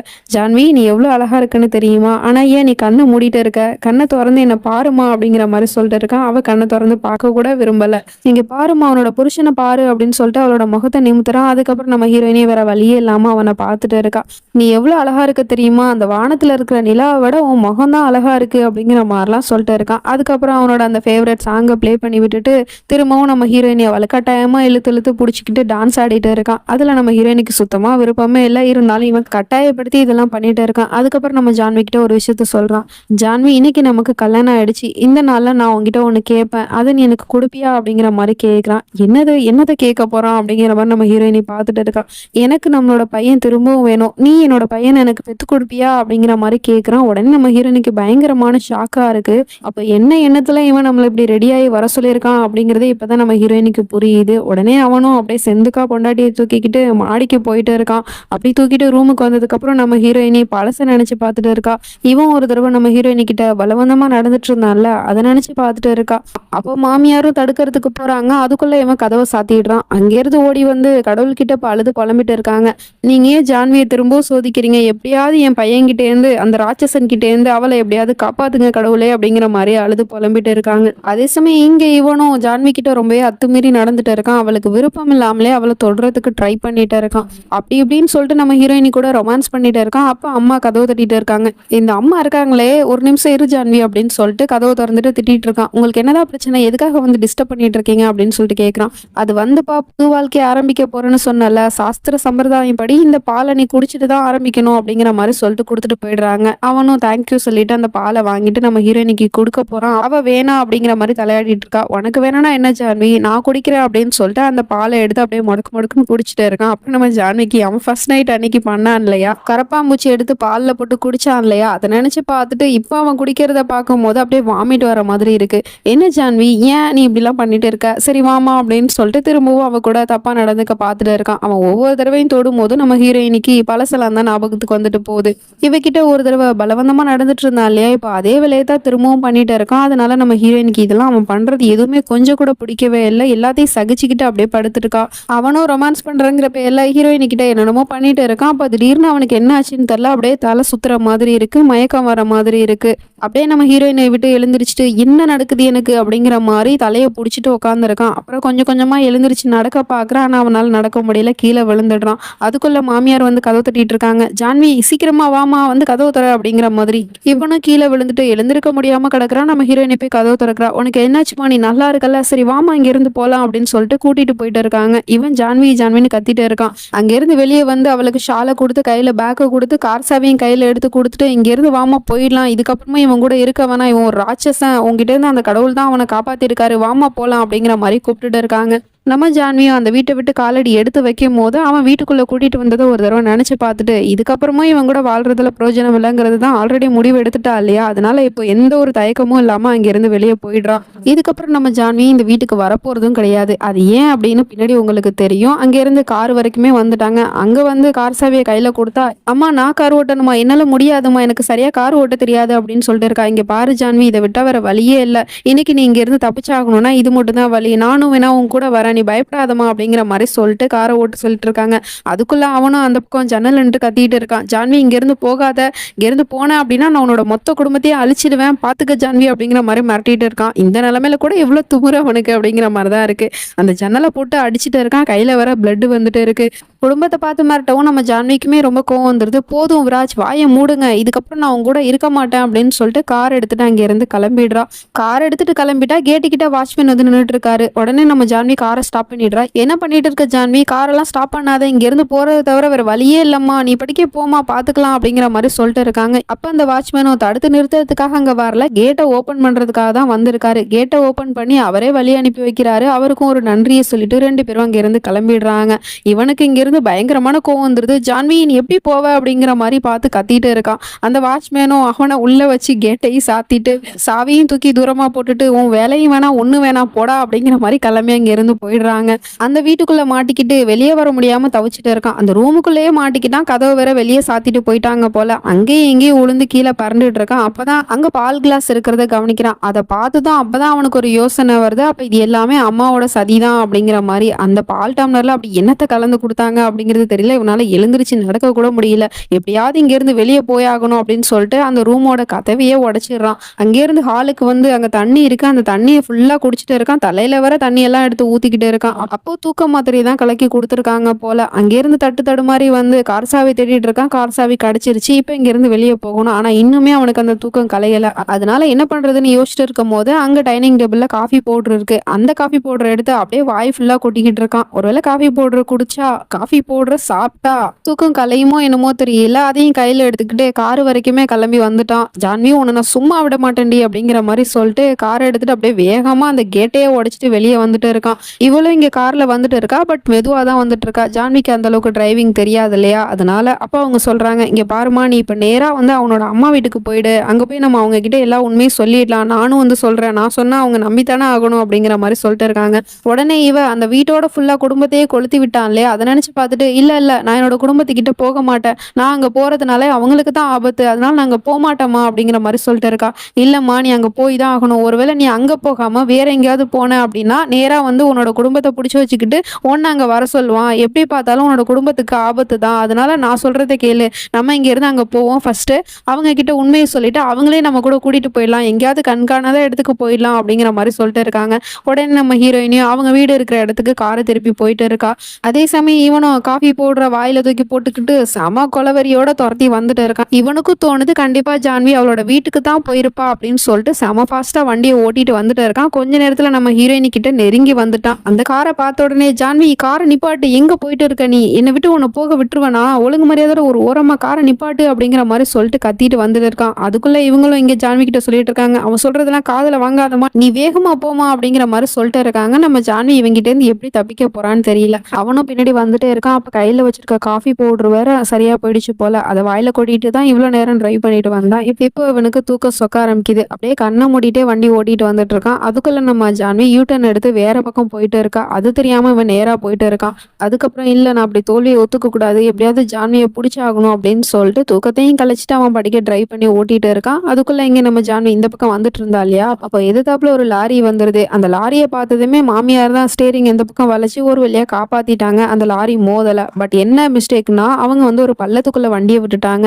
அது அப்படியே விழுகிற மாதிரி விளிம்புல நின்றுட்டு இருக்கு. ஜான்வி பின்னாடி வண்டி எடு அப்படின்னு சொன்னா வண்டி வந்து பின்னாடி போக மாட்டேங்குது. ஏன்னா கல்லுல நல்லா மாட்டிக்கிச்சு. அம்மா கார் ரிவர்ஸ்ல எடுக்க முடியல அப்படிங்கிற மாதிரி சொல்லிட்டு இருக்கா. அது மட்டும் இல்லாம லைட்டா அசைஞ்சா கூட அந்த கார் வந்து அப்படி இப்படின்னு ஷேக் ஆகுது. அப்படியே கீழே அந்த பள்ளத்துல விழுகிற மாதிரி இருக்கு. இப்ப என்ன பண்றதுன்னு தெரியாம முழிச்சிட்டு இருக்காங்க. அப்புறம் ஜான்வி, நீ ஃபர்ஸ்ட் போமா, மெதுவா இறங்கி போமா அப்படின்னு சொன்னதும் ஜான்வி அங்க இருந்து போயிடுறா. அப்புறம் இவங்க டோரை திறந்துட்டு வெளியே வரலான்னு பார்த்தா கார் அப்படியே ஷேக் ஆகுது. அப்போ வெயிட் உள்ள இருந்தா மட்டும்தான் அந்த கார் அந்த இடத்துல நிக்குது. கொஞ்சம் வெயிட் குறைஞ்சாலுமே காரு கீழே போக வேண்டியதான். அதனால டோரை சாத்திட்டு உள்ளே உட்காந்துருக்காங்க. ஜான்வி, என்னால அசைய முடியலமா, லைட்டா அசைஞ்சாலுமே காரு கீழே விழுந்துருமா அப்படிங்கிற மாதிரி சொல்லிட்டு இருக்காங்க. உடனே இவளும் வெயிட்மா, நான் எப்படியாவது காப்பாத்துறவங்கள அப்படிங்கிற மாதிரி சொல்லிட்டு அங்க இருக்கிற ஒரு கல் எடுக்கிறதுக்கு ட்ரை பண்ணிட்டு இருக்கா. பட் அது ரொம்பவே வெயிட்டா இருக்கு. அதே சமயம் இவன் இந்த பக்கம் சேஸ் பண்ணி வந்துட்டு இருந்தான் இல்லையா, எதிர்த்தாப்புல கண்ணு கெட்டின தூரம் வரைக்குமே அந்த காரு போன மாதிரி தெரியல. அப்ப அவன் கெஸ் பண்ணிடுறான், இந்த வழியா போயிருக்க மாட்டாங்க, வேற வழியா தான் போயிருப்பாங்க அப்படின்னு சொல்லிட்டு யூட்டன் எடுத்துட்டு திரும்ப நம்ம ஜான்வி எங்க நிக்கிறாளோ அதே இடத்துக்கு வந்துட்டு இருக்கான். அதுக்குள்ள இவளும் மெதுவா கல்லை எடுத்துட்டு வந்து ஒரு டயர் பக்கம் வச்சுட்டா. சோ அந்த பக்கம் டயர் ஆடிக்கிட்டு இருக்கு. இப்ப என்ன பண்றேன்னு தெரியாம முழிச்சிட்டு இருக்கும் போது இன்னொரு கல்லையும் நான் எடுத்துட்டு வரமா, நீங்க பயப்படாதீங்க அப்படின்னு சொல்லிட்டு இன்னொரு கல்லை தூக்கறதுக்கு ட்ரை பண்ணிட்டு இருக்கா. அதுக்குள்ள இவங்க யோசிக்க ஆரம்பிச்சிட்டாங்க, கண்டிப்பா நான் சாகதான் போறேன், ஆனா கடவுளே என்னோட ஜான்வி எப்படியாவது காப்பாத்துங்க அப்படிங்கிற மாதிரி யோசிச்சு வச்சுட்டாங்க. நம்ம ஜான்வி கல்லை எடுத்துட்டு வரதுக்குள்ள அந்த பக்கத்துல ஒரு மரத்துலதான் அது வந்து பேலன்ஸ்ல நின்றுட்டு இருக்கு போல அந்த காரு. அது அப்படியே அந்த கல்லை உடஞ்சி அப்படியே காரு கீழே உருண்டு ஓடிடுச்சு. இவளும் அம்மா அப்படின்னு சொல்லிட்டு ஓடிட்டு இருக்கா. அப்ப கால் ஸ்லிப் ஆகி இவ தலை வந்து ஒரு கல்லுல அடிச்சிருச்சு. அப்படியே அந்த இடத்துலயே மயங்கி விழுந்துட்டா. அதே சமயம் இவன் இந்த பக்கம் வந்து பார்க்கும்போது காரு மட்டும் ஓடிட்டு இருக்கு பள்ளத்தாக்குள்ள. இறங்கி ஓடி வந்து ஜான்வி ஜான்வி அப்படின்னு சொல்லிட்டு கத்திட்டு இருக்கான். அதுக்குள்ள அந்த கார் அங்க இருந்து மேல இருந்து ஒரு பள்ளத்துல உளுந்து அப்படியே வெடிச்சு சதறிடுது. கண்ணு முன்னாடியே ஜான்வி இறந்து போயிட்டா அப்படிங்கிற மாதிரி யோசிச்சிட்டான். இவனை பொறுத்த வரைக்கும் ஜான்வி தான் மேல இருந்து கீழே விழுந்தா அப்படிங்கிற மாதிரி நினைச்சுக்கிட்டான். ஆனா ஜான்வி உண்மையிலே அங்க இருக்கிற ஒரு இடத்துல தான் படுத்திருக்கா மயக்கத்துல. கொஞ்ச நேரம் கழிச்சு இவன் கண்ணு முழிக்கிறான் ஹாஸ்பிட்டல்ல. கண்ணு முழிச்சு பார்க்கும்போது அங்க ஜான்வி இல்ல. அந்த பள்ளத்தாக்குல காரு விழுந்ததை நினைச்சு பார்த்துட்டு நான் ஜான்வியை காப்பாத்த போகணும் அப்படின்னு சொல்லிட்டு அங்க இருந்து ஓட பாக்குறான். எல்லாரும் வந்து தடுக்கிறாங்க. அப்பயே அவன் கேட்க மாட்டேங்கிறான். விடுங்களா என்ன அப்படின்னு சொல்லிட்டு அங்க இருந்து பதறி அடிச்சுட்டு ஓடிட்டு இருக்கான். வெளியே வந்து பார்த்தா அங்க அந்த போலீஸ்காரன் நிக்கிறான். அவனை வாடா நம்ம போய் ஜான்வியை காப்பாத்தலாம் அப்படின்னு சொல்லிட்டு கூப்பிட்டு இருந்தா இல்ல ஜான்வி இறந்து போயிட்டாங்க அப்படிங்கிற மாதிரி சொல்லிட்டு இருக்கான். உடனே இவனுக்கு இடிய தூக்கி போட்ட மாதிரி இருக்கு. என்ன சொன்ன நீ? ஜான்வி இறந்து போயிட்டாளா? வாயை உடைச்சிருவேன். நீ எப்படி அப்படிலாம் சொல்லலாம் என் பொண்டாட்டியை பத்தி அப்படிங்கிற மாதிரி திட்டிட்டு இருக்கான். ஆனா இதுதான் உண்மை. ஜான்வி இறந்து போயிட்டாங்க. அந்த கார் பிளாஸ்ட் ஆயிடுச்சு. அதுல அவங்களும் இறந்து போயிட்டாங்க அப்படின்னு சொல்லிட்டு அவளோட தாலியை எடுத்து நீட்டுறான். அந்த தாலியை பார்த்ததுமே இவன் கண் கலங்கிட்டு அப்படியே பார்த்துட்டு இருக்கான். அப்ப ஜான்வி நம்மளை விட்டு போயிட்டாளா அப்படிங்கிற மாதிரி. அதே சமயம் நம்ம ஜான்வியும் கண்ணு முழிக்கிறா. இன்னும் அந்த காட்டுக்குள்ளதான் கிடக்குறா போல. கண்ணு முழிச்சு பார்த்ததுமே மாமியார் இறந்து போனதுதான் ஞாபகத்துக்கு வந்துருது. உடனே ஒன்று ஒப்பாரி வச்சு அழுக ஆரம்பிச்சிடுறா. என்னை விட்டு போயிட்டீங்களே, உங்களை என்னால காப்பாற்ற முடியல, என் உயிரை காப்பாத்துறதுக்காக நீங்க உங்க உயிரை கொடுத்துட்டீங்களே அப்படிங்கிற மாதிரி அழுது புலம்பிட்டு இருக்கா. அதுக்கப்புறம் பார்த்தா அங்க போலீஸ் வந்துருது. போலீஸ் வந்து சர்ச் பண்ண வந்திருக்கானுங்க போல. அந்த போலீஸை பார்த்ததுமே இவ கெஸ் பண்ணிட்டா இது வந்து விராஜோட ஆளா தான் இருக்கும் அப்படின்னு சொல்லிட்டு அங்கிருந்து போய் ஒரு மரத்து பக்கத்துல ஒளிஞ்சிட்டு இருக்கா. அவனுங்க அங்க வந்து தேடிட்டு இருக்கானுங்க ஏதாவது எவிடன்ஸ் கிடைக்காதா அப்படின்னு சொல்லிட்டு. கொஞ்ச நேரம் தேடி பார்த்துட்டு அங்க இருந்து போயிடுறாங்க. அதுக்கப்புறமா தான் நம்ம ஜான்வி வெளியே வரா. அங்க இருந்து ரோட்டுக்கு வந்துட்டா எங்க போறது ஏது போறதுன்னு தெரியாம நின்றுட்டு இருக்கும் போது ஒரு டாக்ஸி போயிட்டு இருக்கு. லிஃப்ட் கேட்கறதுக்காக ஸ்டாப் பண்றா. அதுக்கப்புறம் என்ன நினைச்சான்னு தெரியல. ஒருவேளை அது விராஜோட ஆளா இருந்தா என்ன பண்றது அப்படின்னு சொல்லிட்டு யோசிச்சுட்டு திரும்ப அந்த பக்கமா போய் ஒளிஞ்சுக்கிறா. அங்க லிஃப்ட் கேட்ட பொண்ணு அங்க இல்ல அப்படிங்கவுமே இந்த காரம் இங்க இருந்து போயிடுது. அதுக்கப்புறம் அப்படியே அழுதுகிட்டே அங்க இருந்து நடந்து போயிட்டு இருக்கா. எங்க போறா அப்படிங்கிறது தெரியல. அதே சமயம் இங்க இந்த போலீஸ்காரனும் பாடியை கொண்டு வந்து காமிச்சு இதுதான் ஜான்வி அண்ணியோட பாடி மொத்தமும் செதஞ்சு போயிடுச்சு பிளாஸ்ட் ஆனதுல அப்படிங்கிற மாதிரி சொல்லி காமிச்சிட்டே இருக்கான். அப்புறம் இவனும் யோசிச்சுக்கிட்டே அந்த துணியை விலக்கி பாக்குறான். அதுல இருந்து கை மட்டும் வெளியே வருது. கை ஃபுல்லாவே செதஞ்சு போயிருக்கு. உடனே இவன் உடஞ்சு போயிட்டு திரும்பவும் ஃபேஸை பாக்குறான். ஃபேஸும் வந்து செதஞ்சு போயிருக்கு போல. அதனால அது நமக்கு காமிக்கல. பார்த்துட்டு அழுதுகிட்டே இங்க இருந்து போறான். ஜான்வி என்னை விட்டு போயிட்டாளா அப்படிங்கிற மாதிரி. அதுக்கப்புறம் திடீர்னு என்ன நினைச்சான்னு தெரியல. அங்க இருந்து திரும்ப வந்து பாடியை சுத்தியும் முத்தியும் நோட்டை விட்டுக்கிட்டு இருக்கான். அப்படி என்னதான் பண்றான் அப்படின்னு சொல்லிட்டு பார்த்தா அந்த பாடியை வந்து இப்ப அளவு எடுத்துக்கிட்டு இருக்கான். எத்தனை அடியில அந்த பாடி இருக்கு அப்படின்னு சொல்லிட்டு கையை வச்சுட்டு இன்ச் பை இன்ச்சா வந்து எண்ணிக்கிட்டு இருக்கான். அதுக்கப்புறம் என்ன நினைச்சான்னு தெரியல. அங்க போய் ஓரமா உக்காந்துக்கிட்டு ஒரே குழப்பமா இருக்கே அப்படிங்கிற மாதிரி யோசிச்சுட்டு இருக்கான். இப்போ வந்து நம்ம ஜான்வி இறந்து போன விஷயம் அப்பா அம்மாவுக்கும் தெரிஞ்சு போயிடுச்சு போல. அவங்க வந்து பார்க்கும்போது பாடி ஒண்ணு கிடக்கு. அந்த பாடியை பார்த்ததும் தன் பொண்ணுதான் இறந்து போய் கிடக்குறா அப்படின்னு சொல்லிட்டு அழுதுட்டு இருக்காங்க. பாவம் இவங்களுக்கு தெரியாது பொண்ணு உயிரோட இருக்கா அப்படின்னு சொல்லிட்டு. அப்படியே வெளியே வந்து ஃபீல் பண்ணிட்டு உட்காந்துருக்கானா என்னட்டு உட்காந்துருக்கான் அப்படிங்கிறது நமக்கு தெரியல. போலீஸ்காரன் பார்த்துட்டு ஆறுதல் சொல்றேங்கிற பேர்ல இங்க பாருங்க சார், ஜான்வி அண்ணி நம்மளை விட்டு போயிட்டாங்க, அதுக்காக என்ன பண்றது, கவலைப்படாதீங்க சார் அப்படிங்கிற மாதிரி சொல்லிட்டு இருக்கான். ஏய் ஸ்டூபிட், வாய் மூடுறா, ஏன் பொண்டாட்டி சாகலன்னு சொல்றான். பட் சார் அந்த ஆக்சிடென்ட் ஆச்சு, அந்த ஆக்சிடென்ட் ஆகி பாடி கூட இங்க வந்துருச்சு, அந்த பாடியை நீங்களும் தானே பாத்தீங்க, அது ஜான்வி அண்ணி தானே அப்படின்னு சொன்னா. அஃப்கோர்ஸ் எனக்கு எல்லாம் தெரியும். பட் இந்த பாடி ஜான்வியோடது கிடையாது. ஜான்வி வந்து 4 அடியில இருக்க மாட்டா. இந்த பாடி 4 அடியில தான் இருக்கு. அவ கரெக்டா 5 அடியில இருப்பா. எனக்கு நல்லா தெரியும்டா. அதனாலதான் நான் கன்ஃபார்மா அடிச்சு சொல்றேன் அது ஜான்வியோட பாடி இல்ல அப்படின்னு. இப்போ நீ என்ன பண்றேன்னா அந்த பாடியில டிஎன்ஏ டெஸ்ட் எடு. அப்ப தெரிஞ்சு போயிடும் அது யாரோட பாடி, அது ஜான்வியா இல்லையா அப்படிங்கிறது தெரிஞ்சு போயிடும் அப்படிங்கிற மாதிரி சொல்லிட்டு இருக்கான். ஓகே சார் அப்படிங்கிற மாதிரி அவனும் அந்த பக்கம் போயிடுறான். அதே சமயம் நம்ம ஜான்வி அங்க சுத்தி இங்க சுத்தி கரெக்டா அந்த டாக்டரோட வீட்டுக்கு தான் வந்து உட்காந்துருக்கா. அங்க நியூஸ்ல ஓடிக்கிட்டு இருக்கு இந்த மாதிரி விராஜ் டோப்ராலோட மனைவி ஒரு கார் ஆக்சிடென்ட்ல இறந்து போயிட்டாங்க அப்படிங்கிற மாதிரி. இதை பார்த்துதான் அவளுக்கு ரொம்ப அழுகையா வருது. ஆனா உண்மையில அங்க இறந்து போனது மாமியார் தானே, அதை நினைச்சு பார்த்துட்டு அழுதுட்டு இருக்கா. அப்ப அந்த டாக்டர் தான் வந்து சமாதானம் பண்ணிட்டு இருக்காங்க. உடனே ஜான்வியும் இதெல்லாம் சரியில்லை, இறந்து போனது உண்மையிலே என்னோட மாமியார் தான், ஆனா எல்லாரும் நான் தான் இறந்து போயிட்டேன்னு நினைச்சிட்டு இருக்காங்க, நான் எல்லாருக்கிட்டையும் உண்மையை சொல்ல போறேன் அப்படிங்கிற மாதிரி கிளம்பி போயிட்டு இருக்கா. நீ எங்க போயிட்டு இருக்க, எல்லாம் தெரிஞ்சுதான் நீ பண்றியா? ஆமா எனக்கு தெரியும், இறந்து போனது உன்னோட மாமியார் தான், ஆனா அவங்களும் சும்மா சாகல, உன்னை காப்பாற்றணுங்கிறதுக்காக தான் அவங்களோட உயிரே விட்டுருக்காங்க. இதுக்கப்புறம் நீ யாரையும் பத்தி யோசிக்காத. இந்த உலகத்தை பொறுத்த வரைக்கும் விராஜை பொறுத்த வரைக்கும் நீ இறந்து போனதாகவே இருக்கட்டும், ஒரு புது வாழ்க்கையை நீ வாழ ஆரம்பி அப்படிங்கிற மாதிரி சொல்லிட்டு இருக்காங்க. அதே சமயம் இந்த பக்கம் ரிப்போர்ட்டும் வந்துருது, டிஎன்ஏ ரிப்போர்ட். அதை படிச்சு பார்த்தா அதுல இவனுக்கு பயங்கரமான ஷாக்கு. ஏன்னா அதுல வந்து ஜான்வி பேரை போட்டு தான் வந்திருக்கு, இறந்து போனது ஜான்வி தான் அப்படின்னு சொல்லிட்டு. உடனே அங்க இடிஞ்சு போய் உட்காந்துட்டான். அப்போ வந்து நம்ம பொண்டாட்டி செத்து போயிட்டாளா அப்படிங்கிற மாதிரி. ஆனா அது பொய்யான ரிப்போர்ட்னு இவனுக்கு தெரியாது. அங்க இருக்கிற ஒரு டாக்டர் கால் பண்ணி இந்த டாக்டர்கிட்ட பேசுறாங்க, நீங்க சொன்ன மாதிரியே நான் ரிப்போர்ட்ல பேரை சேஞ்ச் பண்ணி வச்சுட்டேன், எல்லாருமே நம்பிட்டு இருப்பாங்க ஜான்வி தான் இறந்து போயிட்டாங்க அப்படின்னு. அந்த விராஜும் நம்பிட்டான். இப்படி நான் பண்ணுறது ரொம்பவே தப்பு, இருந்தாலும் நீங்கள் கேட்டிங்கன்னு தான் நான் அதை செஞ்சேன் அப்படிங்கிற மாதிரி சொல்லிட்டு இருக்காரு. கவலைப்படாதீங்க, இந்த விஷயம் யாருக்கும் தெரியாது. இப்போவும் நீங்கள் ஒரு உயிரை காப்பாற்றுறதுக்காக தான் இப்படி பண்ணியிருக்கீங்க அப்படிங்கிற மாதிரி தேங்க்யூ சொல்லிட்டு வச்சுட்டு நம்ம ஜான்வி கிட்ட போய் சொல்கிறாங்க. இங்கே பாரு, எல்லாம் நல்லதாக தான் நடந்துட்டு இருக்கு. இந்த உலகத்தை பொறுத்த வரைக்கும் நீ இறந்து போயிட்ட. உன் குடும்பத்தை பொறுத்த வரைக்கும் நீ இறந்து போனவளாவே இருக்கட்டும். உன் குடும்பத்தை நீ இதுக்கப்புறம் போய் சந்திக்க வேணாம். நீ எங்கேயாவது கண்காணாத இடத்துக்கு போய் உன்னோட வாழ்க்கையை நீ வந்து வாழு அப்படிங்கிற மாதிரி சொல்லிட்டு இருக்காங்க. என்ன சொல்லிட்டு இருக்கீங்க டாக்டர்? புது வாழ்க்கையை நான் வாழணுமா? அந்த புது வாழ்க்கையில என்னோட குடும்பம் இல்லாமல் நான் எப்படி போய் தனியாக வாழ்வேன்? என் குடும்பத்தை விட்டு என்னால் பிரிஞ்சு இருக்க முடியாது அப்படிங்கிற மாதிரி சொல்லிட்டு இருக்கா. இங்கே பாரு ஜான்வி, எல்லாம் நல்லதுக்கு தான். நீ இப்போ வந்து உன்னோட குடும்பத்தை போய் சந்திச்ச அப்படின்னா அது கண்டிப்பாக விராஜ்க்கு தெரிஞ்சிடும். ஏன்னா அவங்களுக்குமே விராஜை பற்றின எந்த உண்மையுமே தெரியாது. நீ போன அப்படின்னா மாட்டிப்போமா, அதுக்காக தான் நான் சொல்கிறேன். கொஞ்ச நாளைக்கு நீ உன்னோட ஃபேமிலியை விட்டு பிரிஞ்சிருக்கிறது தான் நல்லது, ப்ளீஸ் புரிஞ்சுக்கோ அப்படிங்கிற மாதிரி சொல்லிட்டு இருக்காங்க. ஆனால் என்னால் எப்படி என் குடும்பம் இல்லாமல் இருக்க முடியும்னா அப்படி எங்கே தான் போவேன் அப்படிங்கிற மாதிரி அழுதுட்டு இருக்கா. சரி, எனக்காக ஒரே ஒரு ஹெல்ப் மட்டும் பண்ணுங்க டாக்டர், நான் ஒரே ஒரு தடவை என்னோட குடும்பத்தை பார்த்துக்கிறேனே ப்ளீஸ் அப்படின்னு சொல்லிட்டு இருக்கா. ஜான்வி, நீ தெரிஞ்சுதான் பேசுறியா? நீ அங்கே போனால் பெரிய பிரச்சனை ஆகிடும் அப்படின்னு சொல்லிட்டு இருக்காங்க. இல்லை, நான் தூரத்துல இருந்து அவங்கள பார்த்துக்கிறேன், ஆனால் அவங்க கிட்ட எதுவுமே பேச மாட்டேன். ஆனால் ஒரே ஒரு தடவை அவங்கள நான் பார்க்கணும், அவங்கள நான் பார்த்துட்டு போனாதான் என்னோட புது வாழ்க்கை என்னால் ஆரம்பிக்க முடியும் அப்படிங்கிற மாதிரி சொல்லிட்டு இருக்கா. சரி ஓகே, நான் அரேஞ்ச் பண்ணுறேன் அப்படின்னு சொல்லிட்டு நேராக காரில் ஏற்றி கூட்டிகிட்டு வந்துட்டாங்க. அவளுக்கு இறுதி சடங்கு பண்ணுறாங்க போல், அதனால அந்த இடத்துக்கு கூட்டிகிட்டு வந்துட்டாங்க. நம்ம ஜான்வி தூரத்துல இருந்து அவளோட ஃபேமிலியை பார்க்குறா. மொத்த ஃபேமிலி வந்து அழுதுட்டு இருக்கு. உண்மையிலே வந்து தன்னோட பொண்ணு தான் இறந்து போயிட்டா அப்படின்னு சொல்லிட்டு. அப்படி இவ பார்த்துட்டு இருக்கும்போது விராஜ் கரெக்டாக அந்த பக்கம் வந்துட்டு இருக்கான். அது தெரியாமல் இவ தலையை வெளியே விட்டு பார்த்துட்டு இருக்கா. அப்படியே திரும்பி இந்த பக்கம் பார்க்குறான். அதுக்குள்ளே நம்ம டாக்டர் அந்த இடத்துக்கு வந்து மறைச்சிக்கிட்டாங்க. ஜஸ்ட் மிஸ்ல எஸ்கேப் ஆயிட்டா. நீ இப்போ எதுக்கு இங்கே வந்த? உன்னால தான் இது எல்லாமே நடந்துச்சு, உன்னால தான் ஜான்வி என்னை விட்டு போயிட்டா அப்படிங்கிற மாதிரி இவன் கோவப்பட்டு பேசிட்டு இருக்கான். நான் என்ன பண்ணேன்? உண்மையை தானே சொன்னேன் உன் பொண்டாட்டிக்கிட்ட.